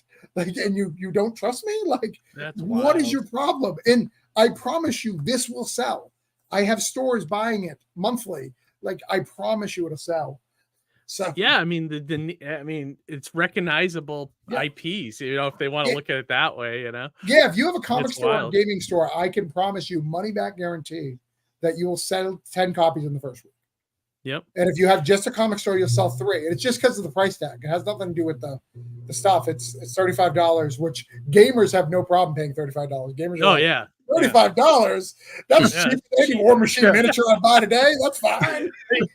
Comic guys are a little bit like, hey. Most gaming add-on bundles are more than that. Yeah. Yeah, that's true. Let me share the link in the chat here if you guys want to check out Cthulhu And they can just go to Invades CthulhuInvades.com. We'll bring them right to it as well. Oh, you have an actual website, Cthulhu Invades, that goes. Oh, that's .com cool. that'll forward right to it. Nice. Cool. Right on, man. Yeah, no, this looks great, guys. Thank you. Yeah, it's like you assembled an Avengers level of creators together to put out this dope book, man. Congrats, dude. Thank you. Yeah, Dr. Mass and asked if does Diamond end up making you money after everyone's cut? No, not really. Not really. You're almost paying them to just put you in stores, but then there's only like a handful of stores that only buy indie stuff anyway. So yeah, I've made in the direct market probably about $2,000, but that's like 12 issues in the direct market. So like that's not right. good math. Be better in one campaign. Right, which I'll make in one campaign. Yeah, being in Diamond is cool, but like at the same time, you're not making money. You gotta kind of know that you're not making money with it. It's just more like you want to be in stores, which I get. It's like, but I don't know. It's the trade-off, right? Yeah, I mean that's a whole discussion on its own, I guess. A whole other can of worms. What? Yeah, exactly. It's what's your goal, right? Is your goal to level up, or do you want to get your name out there? Because your name will get out there more by more stores having it. Yeah. But how do you leverage that? That's the problem, right? A lot of people don't know how to leverage that. So for me, I do want to be in stores, but I also leverage that. Like I have a great relationship with Jetpack. Like I will go to Jetpack. I'll do signings. I'll do all sorts of stuff. I have key stores in like most states where I have one relationship with it, because that's what I think you need to do is like, if I have a book, it'll sell really good at a lot of the big stores. And that's really all that matters. And hopefully those big stores will tell an editor that comes through, hey, this guy sells really well for me. That's the goal. Yeah, exactly. Long tail. It's like getting that right person to see it in like another state that you're not even in or whatever. Right, It's exactly. a wide net that you're building too, man. You know what I mean? And you're building a solid foundation with this network and with all your creators that you've pulled together. You know what I mean? So it's like, But why are you avoiding me, Johnny? Like that's I'm not. I promise you, bro. I would say, I come to New Hampshire like 3 times a year, and you're like so close. You're always at a signing somewhere else. Like you're actively. I know you're avoiding me. I don't know why. I promise you. Next time you're in my neck of the woods, you hit me up. I'll clear the calendar, kid. Me and you, we're gonna go pick up Jack Holder and show him things he never seen before. I mean, that's not hard. He's very sheltered. That's great.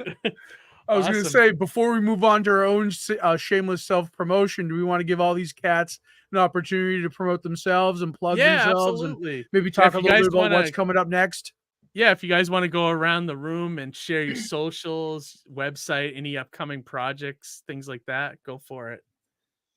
Start with Phil. Let's start with Phil. So my next kick, I'll be involved in the Oxymoron Kickstarter in September that Comic Tribe is putting out. Also, cool. They're doing another one, huh? Yeah. Yeah. If you are on Substack, I do have a newsletter. It's at Luma Nerdy. I'll throw it in the comments if you guys don't mind. Yeah, go for it. I pretty much talk about my lessons learned about creating comics, and once a week I am posting my very first prose story. Oh, cool. So that's what I'm doing right now. Very cool. All right. How about you, Travis? Nowhere. I actually don't do anything on the internet. I don't believe in it.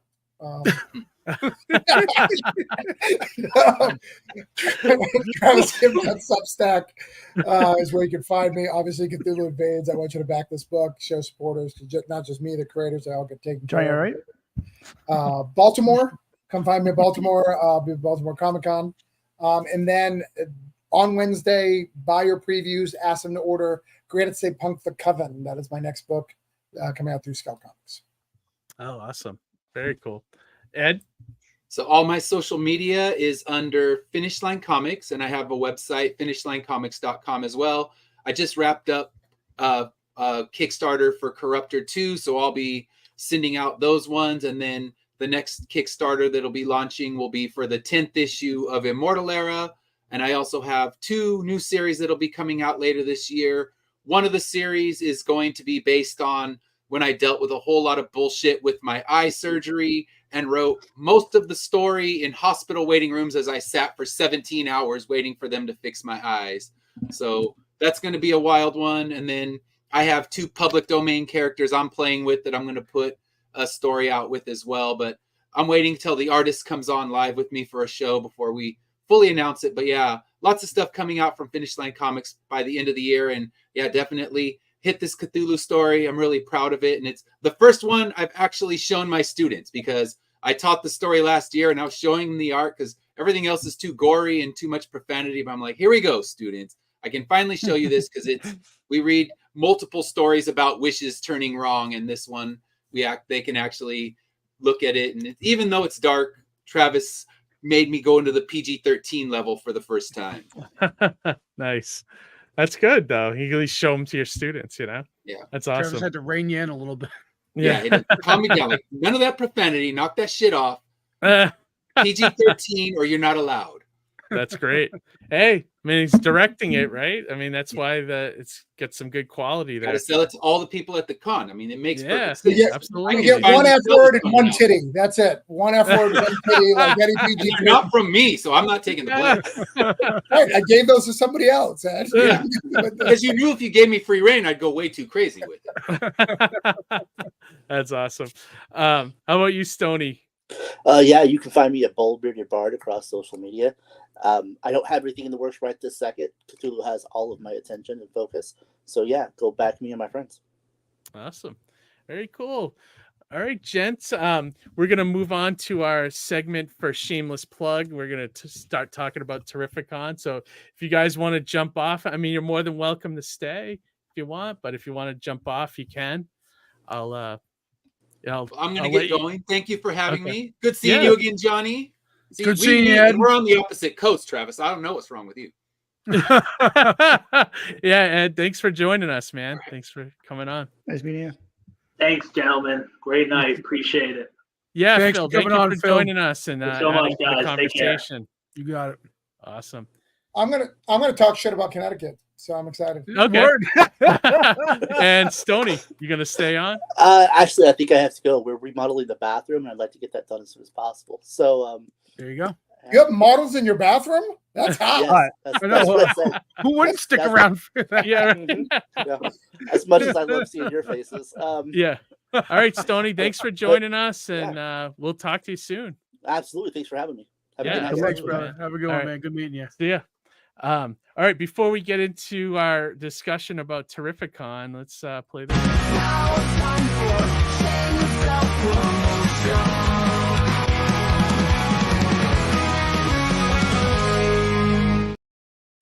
Awesome. So Travis, I take it you've vended at Terrificon as well. Were you there this weekend? No, I haven't. I want to go at some point. I just I'm New Hampshire, so that's middle, so I can accept Mass only because we have to go there for Red Sox and Patriots. Yeah. But other Oh, than not that, so much. Not so much anymore. well, that's true. Not- We respect Maine because it's vacation land apparently. And Vermont's not that pretentious. They gave us Ben and Jerry's, but Connecticut, they're out of control. I mean, anybody who's driven through Connecticut, like you feel like I don't have enough money to be here. I'm so sorry. Yeah. And they just automatically like, oh, well, we have the pizza capital. Like, Right. come on Yeah. now. Like they haven't had pizza somewhere else. Come on Right. now. Yeah, so I There's a talk little shit bit about of truth Terrificon. to that, though, Travis. I gotta need to admit. go though, so convince me because every year they're like, "You're gonna make a killing." They always give this caveat: when someone wins big.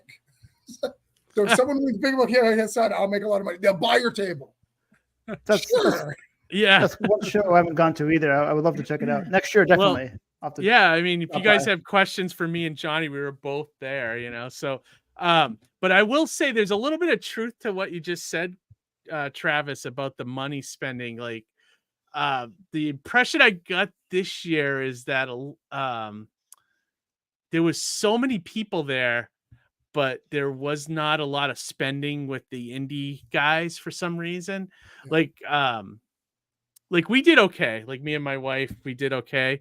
But I always caveat that with, because I am a promoter, I was able to get the table free because I know the promoter of Terrificon really well. And we usually do a table swap. And the other thing is I didn't stay at a hotel this year. So we drove in and out because it was like only 90 minutes to Terrificon. So basically my costs were very low. I'd say maybe about $100 for food and gas and stuff. So I did did pretty well.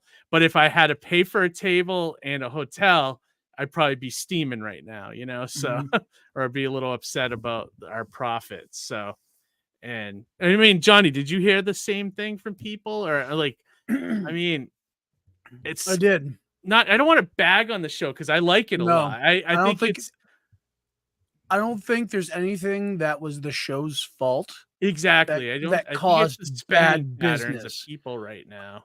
I don't. So you do a few shows per year, Travis, right? Yeah, of course. So this is in my experience as having done C2E2, San Diego, a few smaller shows in between, Terrificon. This has been a downturn year for me overall.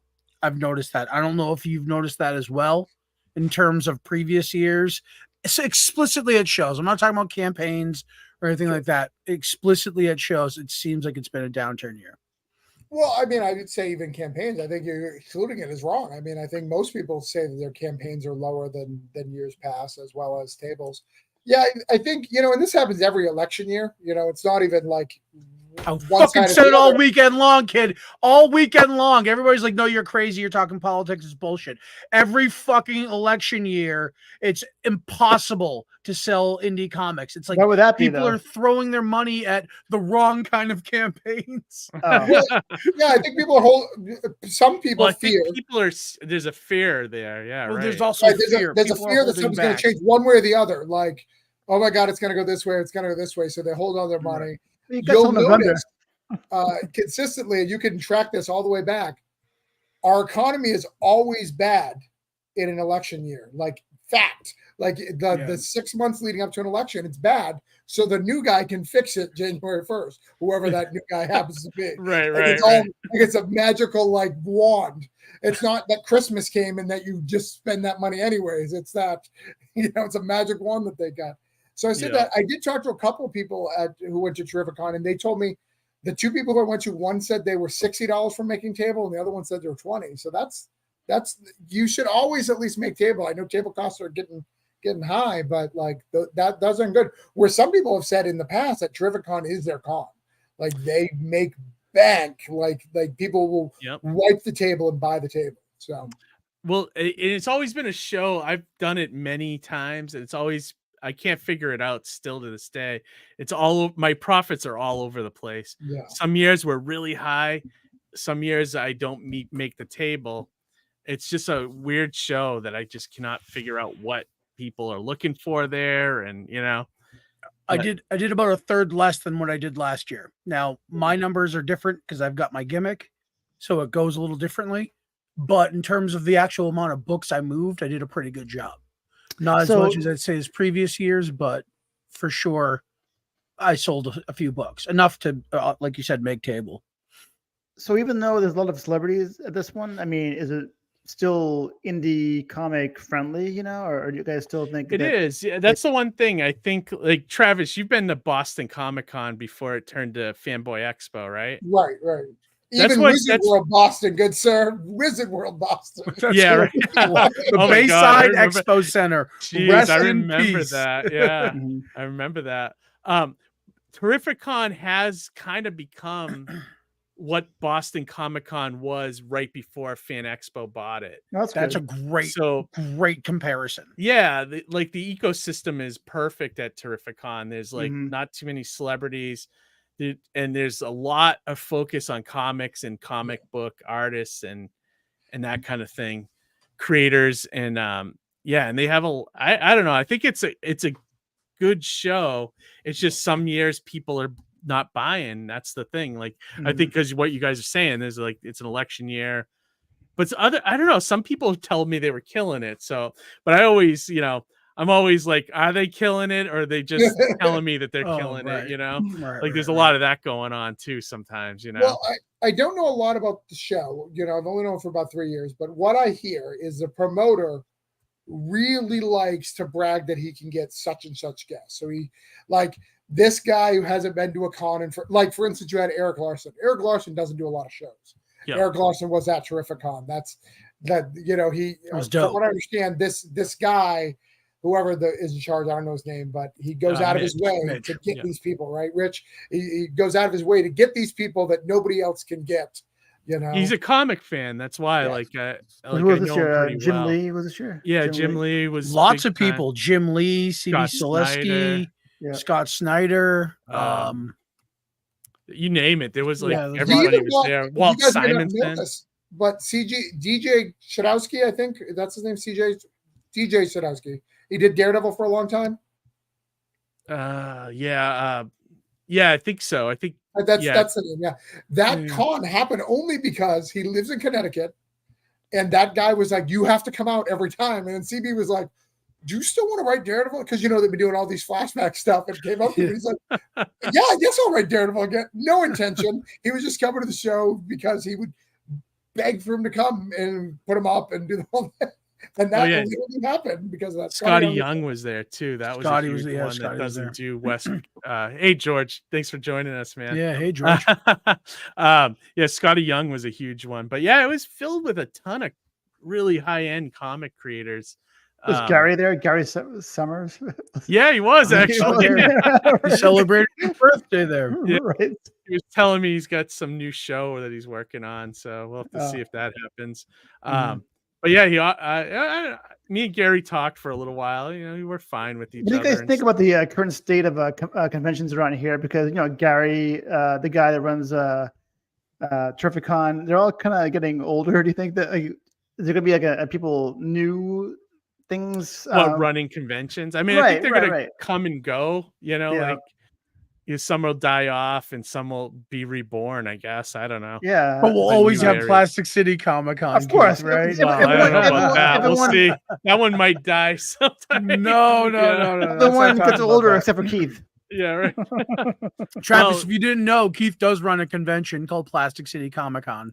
I don't even know what a Plastic City is. Where is there a Plastic City? So Like, Leominster, Massachusetts next is to known Emerald as City. Plastic City. it's it's known as the Plastic City. It's where the Mass one... is Boston and then Salem. That's the end of Mass as far as that. It's central. It's it's a little bit of 30 minutes north of Worcester. Okay. And it's Plastic City's known for two things: Johnny Appleseed's birthplace and the home of the pink lawn flamingo. Right. Does it So have like that's- the restaurant, that like Pink Flamingo restaurant? I think I've seen it on like a couple of those. Oh cookies. no, it should, No, though. But that would I be don't know why it brilliant. That's doesn't. actually a good Yeah. idea. I don't know why it doesn't. But yeah, no, but back to Terrificon. I mean, overall, like, I had a good time meeting a lot of new people that I hadn't met before. I talked with Philip Kennedy Johnson, which is like a newer creator that I love. And by like the second day, he knew me by my name, and I was like, holy shit. Like I didn't, you know what I mean? Like I gave him a copy of Mighty Mascots, talked to him, gave his kids some stickers and stuff, and he stopped by the booth and he knew my name. It was just very weird, it's kind of surprising. And then finally met Tim Seeley for the first time, never met him before, talked to him about horror movies, and I love that comic that he does called Local Man, which is a great book. And yeah, I mean, and then a couple of cool things that me and Johnny went and talked to Sergeant Slaughter, and there's a tiny slight chance he might come on our show. We talked to his agent, and he said, the agent said, I'm not promising anything, but email me, and gave us his card. So that would be slight exciting. chance we Fingers might crossed have, for that one. Yeah. Sergeant Slaughter. I've met him Another once. one we might have too is Scott Snyder. He came by. He was walking by my booth to go to his, to go do his signing, and I stopped him and I gave him a copy of Mighty Mascots, and I gave him a card for Indie Comics Relay, and he said, "Yeah, let's, like I'll send you a copy of Absolute Batman, and maybe we can do something." So. He means that, actually. So when I was doing my first Scott Snyder, because I'm in his group, he'll do indie. He loves indie, really focused stuff. So he'll message you if he's interested. And that's awesome. I've had a couple of people where I've been co-host and stuff where he's been on the show. So you will 100%. That's a very high possibility if he does his traditional thing. Because he's like, do you remember David Pepos when like he does the OZ? Yeah. Like he's everywhere. Scott Snyder does the same thing. Like doesn't care. He doesn't care your numbers or subs. He's like, are you actual comic fans? Those are the people I want to know. I love that. Yeah, he seemed genuine. Like, like I said, I only talked to him for 2 seconds, but he seemed genuine about it. So that one hopefully is a real possibility. I'd love that to was have the him other on. flip side of Terrificon for me, was not only just doing business, but like the networking connections and the opportunities Was amazing this year. It was amazing for me. Yeah, I met a chef who I'm trying to influence him to do a burger based on Surrounded by Death. So it's like that would be cool, you know what I mean? Just little weird, fun collaborations like that, I should for you, Johnny, because I know you're a big wrestling fan. Do you know John Crowther? Rings a bell. He does a bunch of the wrestling comic books. So he did George Animal Steele's autobiography. He did Glacier because apparently someone cared about his autobiography. He did the Legion of Doom. Like he's got all of these wrestlers on their bio stories in comic format, right? Yeah. But he'll bring, if you ask him to bring them on your show, they'll bring them. Like he does them all. He's done a whole bunch of them. Oh, that's really cool. So he lives in Florida, really good guy. I get you his contact. Oh yeah, definitely put us in touch. That'd be awesome to have a few pro wrestlers on the show. We always fly off on a pro wrestling tangent, dude. It's ridiculous. We do. Well, you don't watch great wrestling programs, so you need to talk about it to have any comparison because of AEW. I understand. Yeah, there you go. See? Johnny, Samoa Joe. Tell him. Yeah, that's right. That's right. So So I met Samoa Joe at Terrificon. We did too for a brief minute. We got a fist bump from him, me and Amy. Yeah. So at Terrificon, my gimmick is that I've got Surrounded by Death. There's the coffee element of my comic book, so I build a pop-up cafe. So I had the full pop-up cafe from my comic at the show on the show floor, and people come up, get a cup of coffee. My favorite thing would be to pitch when they come up and ask for a cup of coffee. I tell them, just so you know, we're not a real cafe. And that's how I lead into my pitch for the comic, and it blows people's minds. It's almost like you get the reaction that people would like if they're on Impractical Jokers, that kind of thing. They're just blown away by what? Yeah, oh right. My God. Exactly. So camera here. Yeah. So Samoa Joe walked by, and I'm a big fan. So I just said, Samoa Joe drinks for free. He screamed it out, right? He gave me a little bit of like one of these, and then sure enough, he sent one of the attendees over to get a coffee order. Oh. And I was just over the moon that he was just drinking my coffee, let alone he actually then inevitably came by the booth, took photos. Real nice guy. Nothing like you'd expect him to be, the character in which he is, Is he related to anybody, like on the Samoans or whatever? I don't know who he is. He's like after my time. No. He's not. He's not part of that cool, family wrestler though. Johnny got me into AEW, and I've been watching it. So I'm more old school. So I don't know. I'm not familiar with his work. But Sergeant Slaughter, right? Oh yeah, when I met him at where was it? In New York. He put me in a Cobra Clutch. That's awesome. Well, they had him off with he wasn't with the celebrities. He was off in his own area, which he was just a few booths down from me, so he's very accessible. Which is kind of cool. Yeah, it was seen him walk by a bunch over the weekend. Other celebrities I bumped into, I actually shook hands with Matt Ryan because he was walking by. Told him how much I loved him as Constantine, which I thought was, he is Constantine in my eyes. That's one of my favorite comic characters. So that was cool. He liked that. I got to talk to Michael Rooker for a few minutes. That was cool. Mm-hmm. I told him I thought Horizon was amazing, and he was like, he's very intimidating. What's that? He's very intimidating. When I met him, really? No, he was totally. Well, no, he's so cool. I met him at Rhode Island, and he's totally like the nice guy, nice Michael Rooker guy. I gotta show you maybe next week. I'll get him prepared, but I have like a 10 photo series of him like making fun of me because I'm in line to meet him, and he's wearing like the sunglasses and the hat. He looks like he's like under the Witness Protection Act or something. I'm like, hey Michael, can you Mr. Rooker, can you take your hat off, because nobody knows it's you, if I take a picture with you, and it's like, what? Like, oh, I'm like, I would have been offended too. Oh, I have a photo that was sent to me of while I was off. At the end of the day, Sunday, I was all out of coffee. Business was real slow. I go, let me go around, say hi to people. Perfect time to go touch base with other people, check in, whatnot. Courtesy for all creators out there. Go see your other people at other tables if you can duck away. Long story short, I'm catching up with Brian O'Halloran from Clerks. Oh yeah, and while that was going on, Michael Rooker's yelling at the people at my booth that he wants a cup of coffee. They didn't give it. They didn't give him one. We were out. Sorry, we're out. And he's just yelling. He goes, I want a cup of coffee. So my buddy goes, Michael Rooker's at the booth. Come over right now. So I missed Michael Rooker, but I heard he's a real sweet guy, real kind. He's a nice guy. I was kidding around. He was lightly making fun of me at the thing in front of everybody, like pointing at me. That's great. That was about all my highlights. Of course, we saw our buddy George. We saw, tons of people that I see usually at that show every year, that I only see at that show. And I don't know, the whole weekend ends up being a blur after, come Monday. But yeah, I had a great time.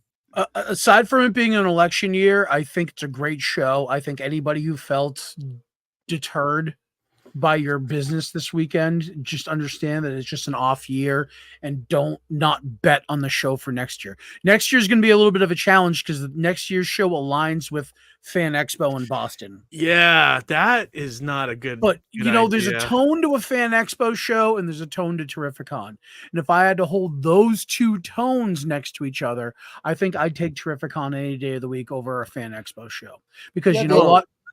Sorry, go The only on, Fan Travis. Expo show that I feel is worth doing is MegaCon because it's really not it's a Fan Expo show, but MegaCon has a thing, so There's legacy built into that there's show. legacy built So- into it, so it doesn't feel like a Fan Expo show. Right. It's like Fan Expo bought it, but the wheels were already moving, so they didn't interfere or intervene.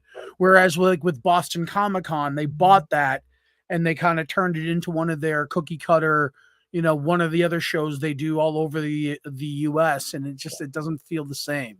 So where you have Mitch, who is a genuine comic fan, who and a pop culture fan at heart, you have him there, him programming a show versus Fan Expo, which is just a corporation. It's just a company that's going to put Geico on the floor, or some fucking gutter company. You know what I mean? Well, Is he going after him? You think is Fan Expo going after?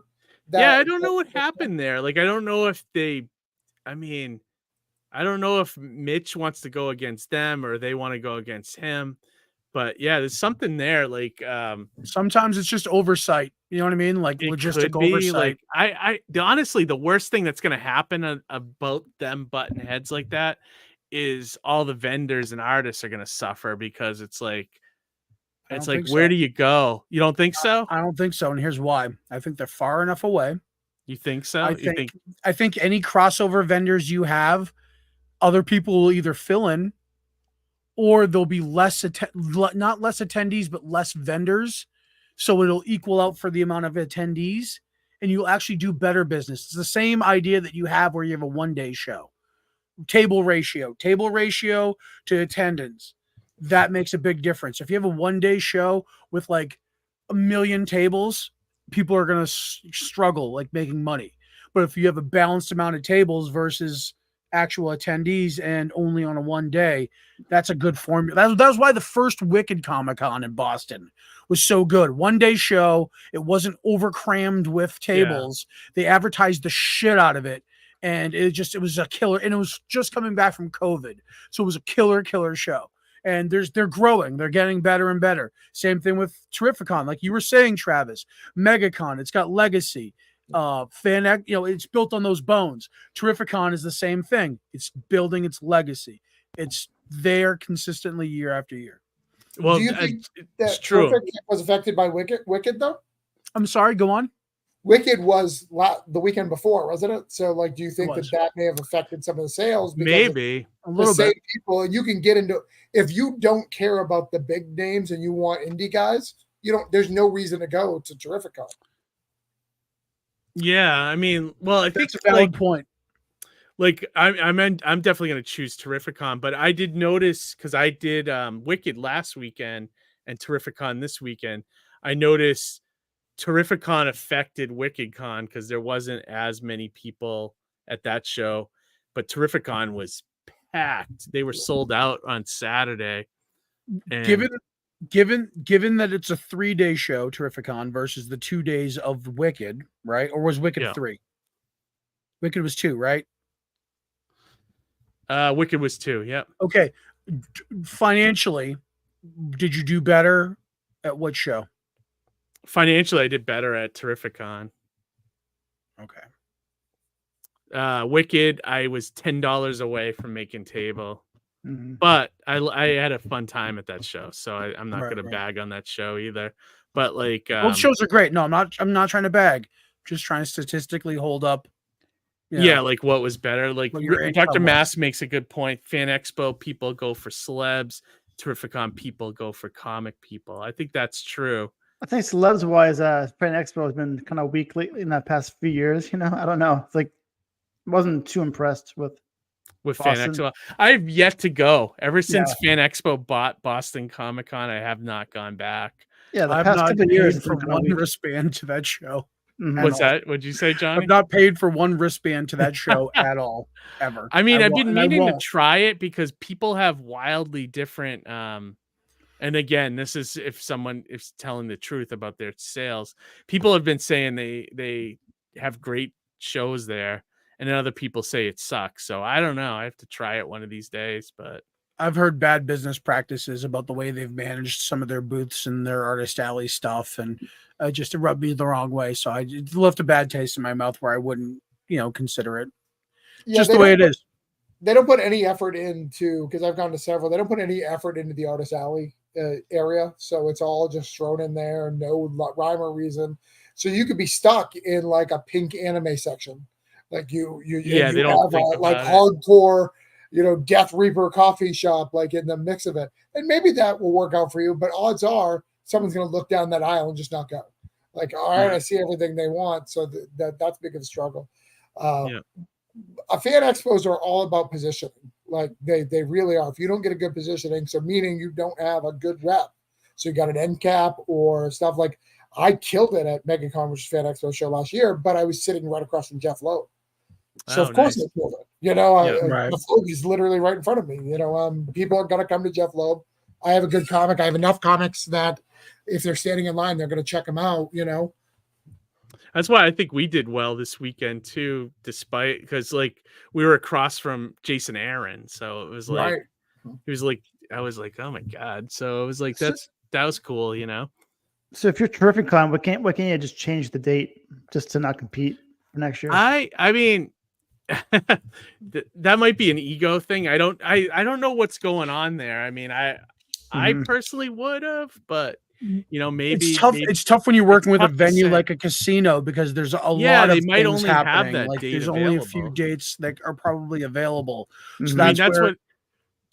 Go ahead, Johnny. I'm sorry. I was just gonna say, so that's probably part of the problem, right? Is that there's so few dates available. It's kind of you have to pick the best one, right? You look at. I mean, it's not like it's the first time. Two shows landing on the same date that's happened before in the past. I mean, this past year, SPX and Baltimore were on the same day. The same day. Yeah, that's 40 crazy. minutes away from each other. Yeah, that's how nuts. just dumb is that? But neither show totally suffered, and it's going to happen again next year. So, and I was going to say that's the same with us. If the hotel doesn't give us. We gave them 3 dates, and if none of those come back, I don't know what I'm gonna do. Like I'll probably have to try to figure out something for for earlier. Scale in the back, year. do a smaller show, and then go back to Yeah, maybe go for the following year or something. Yeah, we'll do something. 2 days at a smaller venue. Yeah, maybe I don't know. We'll see. But you guys are rough up there in New England because I remember I won't give names, but like, oh, I can't go to this. I was like, my friends, I'm like, hey, you can't go to this show. Well, this one's run by this guy. I can't go. If I don't go to that one, then I can't go to Wicked and this and this. Can't go to Granite. Oh, but if I go to this one, I go to this series. I was like, what the fuck is happening? What is it? Civil War? What's happening? It is. It's so cut fucking throat, dude. Travis, there's like 3 to 4 con promoters I trust. One of them's on this stream right now. And the 2 other are very personal friends.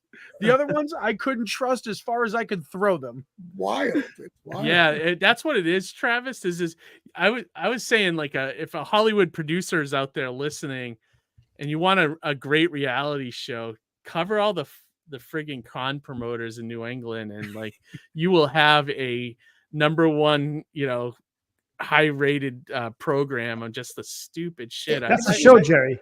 Oh, sorry. It's a show. Yeah. No, it's wild. I went to GraniteCon because they invited me because Granite State Punk, it does really well in New England, and it sells. It's a very popular. Those guys are great. The Pearl Brothers. They're great. But I remember getting emails. If you go to this show, you can't go to. I was like, what? Why? I don't even live in New England. Like, what? Yeah, right.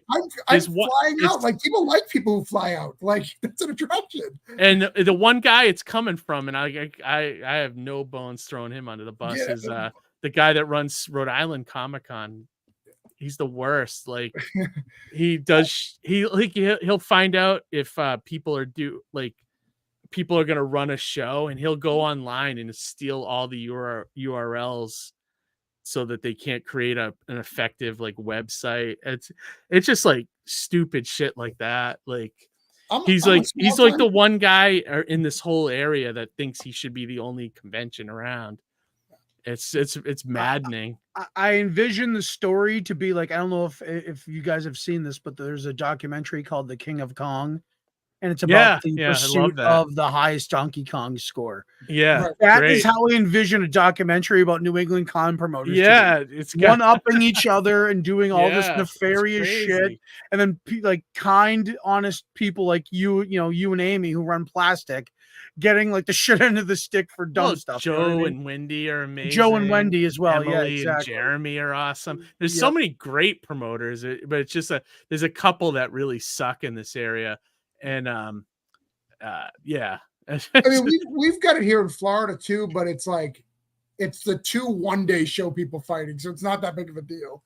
You're like, oh, okay, right. 1 day, the one guy, because in Florida you can have shows out all year round. There's no winter break, you could, because we have good weather all the time. So it's 2 one guy. If you go to one, you can't go to the other group of one, but they're both running a show a month. So it's not that big of a deal. Just figure out how you like better. It's not a huge deal, but the big ones, like, we know that creators need to create money, so like they can go to all of them, and it's really stupid. Any flea market can be punched up to be a Comic-Con. Right. Well, I think that's what it is. I think in this New England area is a lot of saturation on people that want to do cons, and most of them, I say, what, 75% of them are good, Johnny? Would you say?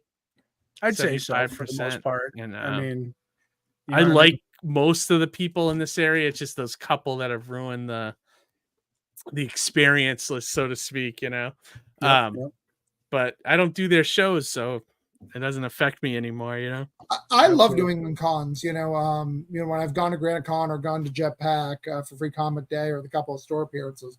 I love them. They're really friendly. Like, and it's because I'm from New England. Like, I don't have to like put on a different person. I can just be myself, I don't have to. So I can be like a little, like, I can throw a little shit, as a joke, and they're not going to balk at it. You can't do that in Florida. You can't take the New England out of you, kid. It's in there. You know what I mean? It's like part of your being, man. Like, I'm one of those guys where they walk by me at a con. I'm like, hey, you like comics? They're like, no. I'm like, why the fuck you here, dude? Like you're at Comic-Con, you're gonna mess it all up. Like, right? You go. Are you here against your will? And like really embarrass them. Blink twice if you're not okay. Right. I want to save you. I don't read comics. Then why? It says Comic-Con, and I will even call the promoters on, like Tampa Bay Comic-Con. I'll blast it. It's this weekend. Literally, they just added the 3 comic desks they have. Like, stop calling yourself Comic-Con. You have no interest in comics. Just stop. That's what Rhode Island is too. It's like their comic section gets smaller and smaller every year. It's all celebrities. It's mostly a celebrity show now. Right. Yep. But I'm not a fan. But did you get either of you guys have any other questions about Terrificon? I think it's a good show to check out, Travis. Definitely. It's on my list. I've been wanting to do it. In fact, I was this close to going this year. A friend of mine invited Kyle Willis. I don't know if you know Kyle Willis. He does a lot of art. He's more of a whatnot seller. Like he does. Okay. But he doesn't create his own comics. He just does a lot of covers for people. Yeah. And he's a big whatnot seller. So he invited me, gave me a spot, but I felt like if I was going to do that show, I need my own like space and spot. Like I'm too big to share tables now. Like I have too many. I feel the same way. Yeah, it's not that I don't like people. I need my own spot to let me do my own thing. Like, let's hang out. I do have one question though, and I knew. Do creators just go crazy on the casino and spend all their money and lose it? Because I'm worried about creators because they make bad business decisions sometimes in comics. I can just imagine they're gambling that they also make bad decisions. I will say 1 year I did go out there and gamble a little bit, and it was a stupid move. But I imagine some people do that. They do have. Is that what they have? The buffet, whatever you pay. Like, it's like a huge. My friend and I had a eating contest one time. Like he challenged me to, it's like Harry, let's see how many trays of food you can eat, which is pretty gross if you think about it. So I think I ate like we went up like every kind of food you can imagine, like from every nationality, whatever. I think I ate like 3 trays of food. I kept going up. And he ate like maybe the same amount, but he beat me by one like dinner roll, you know. And I'm like, one chicken finger, one fucking chicken finger. We both after that we both couldn't like it was so gross. We couldn't move, we couldn't breathe right, you know. Go on, Harry. No, but he ended up getting acid reflux, you know, from that. And so ultimately, I think I won because of that. So, oh my God. I was going to say that, you know, I used to, at the early days of going to Terrificon, right, I would indulge in the casino. And that, in fact, was the mistake, Travis, right? You'd blow whatever money you make. Right. You're eating on site. So you're like paying overpriced. I mean, the food's good, but it's way overpriced, you know, like I've gotten to the point where, like this most recent show, I indulged one night at one of the fancy joints on site, and then the rest of the time I just navigated around it. You know, we found a real awesome place that we all ate at off site that was quiet. Yeah, that's where we're gonna go next year. Too. Next year, we have a secret location that we're not going to tell anybody. That's off site, and Travis, that's a secret. It's a secret. It's a secret. Travis, if you come next year, I will clue you in on it, dude. It's awesome you'll come with us. You can actually talk to people, and it's not like blaring club music. And you get served right away too. And you get served right away. That's the best part about it, man. That's what I like about Granite is you can just go across to the couple of like places and just kind of hang out like there. Small little pubs. Yep. Yeah. Exactly. Oh, Granite being two things, like I think that's a bad call. We'll see how that goes. Oh yeah, because they expanded into the arena, right? Yeah. I'm trying to go back next year. I haven't been in a while. Well, no, so they have the arena and the thing, but there's another off-site thing this year. Oh wow. Oh wow, really? Wow. And from what I understand, because it's the 40th anniversary of Ninja Turtles, it's Ninja Turtles and then everything else. And if you've never been to that con, Ninja Turtles is why people come. That everything else is no bueno. Yeah. So that might be sketchy to separate those two things. You might want to think about bringing that back together again. Right. Yeah, definitely. Yikes. That's kind of true. I was there one year when Kevin Eastman was there, and his line was out, you know, crazy, and no one else was really. He was the only guy anyone seemed to be interested in, you know. Peter came last year on Sunday, just one day because he was sick. They didn't announce it because he's so sick, it's whether or not he shows. And I was losing my damn comic book mind because people were like breaking slabs. I'm like, you can't break those. Like, what is happening? Yeah, right. This isn't a fan. CGC's not here. That's a random dude who says he works for. He doesn't really work there. Like, you don't know how this shit works. Stop breaking your shit. Yeah, don't do that.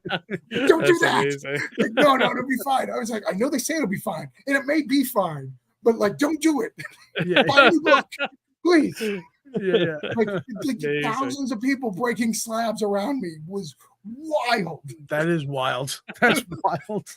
Oh my God. I was still very close to, going this year to Terrificon. I had my finger on the button to hit, go, cashed out, whatever, but like, I just, like, I had too many, like, I just bought 4 new tires, I did a bunch of car stuff this week because I'm on vacation this week. But the only question that I would have had for one of the was Tom Welling. He's from Smallville, whatever. He's the only one I did not see this weekend. He's like a giant. He's like 6'5" or something. So yeah, I never saw him. Like even when I went over there a few times, I never saw him. The one question that I want to ask him is that so on that show there was his best friend, this little blonde girl. Her name is Allison Mack. So he was his best friend on that show, and she was like the Penny from Inspector Gadget. She had the computer, so whenever there's like a bad guy running around, so she like quickly take her computer out, like, oh, it's this guy, and he has these powers. So she was always. That was the woman that was arrested from the sex cult, right? Exactly. So she finally, Nexium was the name of it. So the only question that I want to ask him, under the not. In person or in front of people was like, so she's out of prison now. I think she served like 2-3 years or whatever, so she's free now. And I think in a way it's going to sound kind of bad. In a way I feel kind of bad for her because she was also brainwashed, I think, because the guy brainwashed her, and together they what they did, they burned their initials into the girl's skin, like they branded their name. That's Holy, fucking yeah. sketchy. So I wanted to ask, Tim, kind of, now that she's out of prison, would they ever have her on their talk show? They have a podcast too, like a Smallville podcast. I really feel bad for her in a way. I mean, I know she's what she did was like super evil and shitty, but I think she's also effed up in the head. I don't think he'd breach it. I think he would. Just like wipe it clean. Security. I think he's getting a no comment or Probably. something. There's an episode where Lex Luthor talked about, like, I can't think of that guy's name, but on his show, because it was on Talkville, or inside of you, inside of you. He talked about how she invaded his house one night, like. Oh yeah. I heard that. I feel like you've now crossed the line into your personal space where you don't come back, right? Like if you invade my house with a bunch of branded women and try to brainwash me, I probably am just done with you. It's kind of like how the Saved by the Bell cast just outcasted Screech. Right. They just didn't, they wanted nothing to do with him. Then they felt bad when he died. Well, I was gonna say before we wrap up, I want to slice up a small piece of shameless self promotion to shout out a Kickstarter. Okay. And not just Travis's Kickstarter, but a good friend of mine. So do you mind if I share a screen for just a moment? No, not at all. But one last thing I want to say for Terrificon, a lot of great books I got from creators at this show. What'd you pick up? I don't have the pile with me, but it is a pile like this. So either we traded a lot, or I actually bought a few, or I met guys that I known for years that just finally seeing at shows and things like that. So yeah, I came home with a stack. So shout out to all those creators. Respect the indie trade. Yes. Absolutely. All right, Johnny, go ahead whenever you're ready. All right. Yeah. So I'm going to go ahead and share this screen. I wanted to give a shameless promotion to my boy, my hipster boy, Jeff Ryder. He launched his spin-off of one of his books. He's already at the point where he's spinning off his stories, which I think that is just so dope. So he spun off a story of arcane cocktail enthusiast for the Kismet, and he describes it as The Bear Meets the Sopranos. It's basically just a magical chef story. Real cool concept. It just launched today, so there's actually it's 30 days to go. But look at that! It just popped right there. So people are on top of this book. And the other thing I wanted to point out is that if you're watching this tier right now, look, early bird is still going on right now. You can grab awesome early bird exclusives for this book. So jump on it now. Don't back Travis, but also take a quick peek at my boy Jeff's campaign as well. Is this guy super fast, or does he have 18 hands or arms? I think a little bit of both. It's very magical. I think this is like a Doctor Strange kind of thing. Oh, okay, all right. Doctor Strange kind of thing. Yeah. So it's a lot of fun. Go on, Travis. Yeah, the book's really, really fun. Our cocktail is a really cool book. Jeff Ryder lives like 40 minutes away from me. We've hung out more than a few times, but he really puts his heart into it and gets some of his art is never he hides his artists. They're always top tier, and he hides them so you don't know. They're not on social media. There's no way to contact them, so you can't steal them. I've tried. He squirrels them away for sure. That's 100%. He keeps he's very protective of them. Are There's they only in the one witness artist protection program after he's done so. making a comic? For sure. David Pupo, I introduced him to. So I like to always take credit for that. I was the grandfather of that book, or the godfather of that book, I should say, that he worked on with David. But yeah, so that's my shameless promotion. That wraps it up for me there. But did you have another one, or did you have it, or was that? The other one was just going to shout out your neighbor at your booth this past weekend. Trevor. Trevor Fernandez Lenkowitz, awesome kid. He's got his Rise comic. It's coming out soon. I think he's got his next campaign launching shortly. Is it the graphic novel, or is it just the next issue? I believe it's the next issue of Rise. It's Rise Gotcha. 3 that he's Okay. got the pre-launch up for. I couldn't find the link for it, so I can't share anything, but I wanted to just shout it out. If you just search for Trevor Fernandez Lankowitz or Pocket Watch Press, you'll find his page. Gotcha. That gives me an idea. I want to do a graphic novel of like graphic drawings. Maybe. Like explicit stuff? Right. Now's the time to do it, Harry. Yeah, Kickstarter's hot with that. Now's the time to do it, kid. I'm just kidding. Awesome. On that note, we're going to wrap up this episode of Indie Comics Relay. I think we're finally off next week. Let me just check really? our. You get a break? Yeah, I think we're Nice. going to Not finally get a bad. break. Can you believe it? I can't Let's believe it. We've see. been going week to week. We keep telling people No, bi-weekly we're actually show. on. We're doing it week to week. I know. We're actually we can't make on up our next mind, week. Travis. We're actually on next week, Johnny, but then we're off See? the following week. See, Finally, you see for Travis. Labor You see Day. what he does, Travis.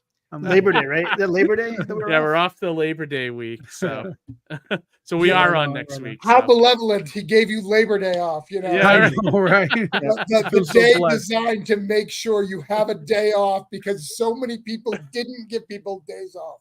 Right. So Well, funny. first and foremost, I just wanted Travis, thank you so much for gathering all man. your crew, coming on the show. Like this was such a supersized, fun Nice episode. to finally meet you, man. Too, you know.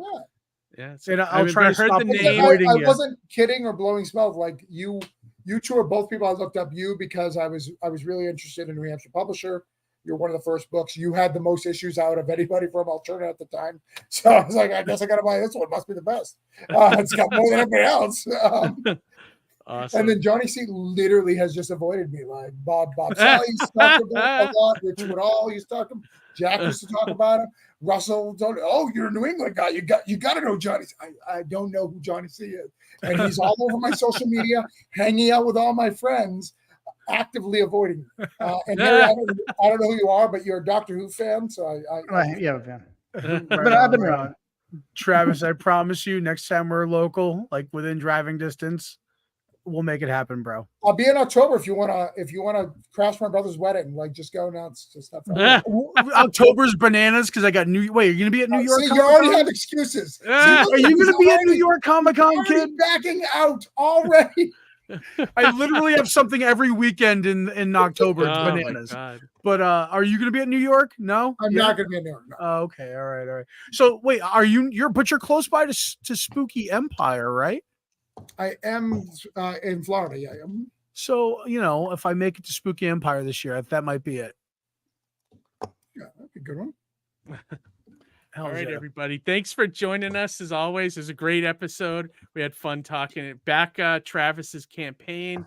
Check out everybody's other social medias, and most importantly, read comics. All right, everybody. Have a great night, and we'll see you next Monday. Good night.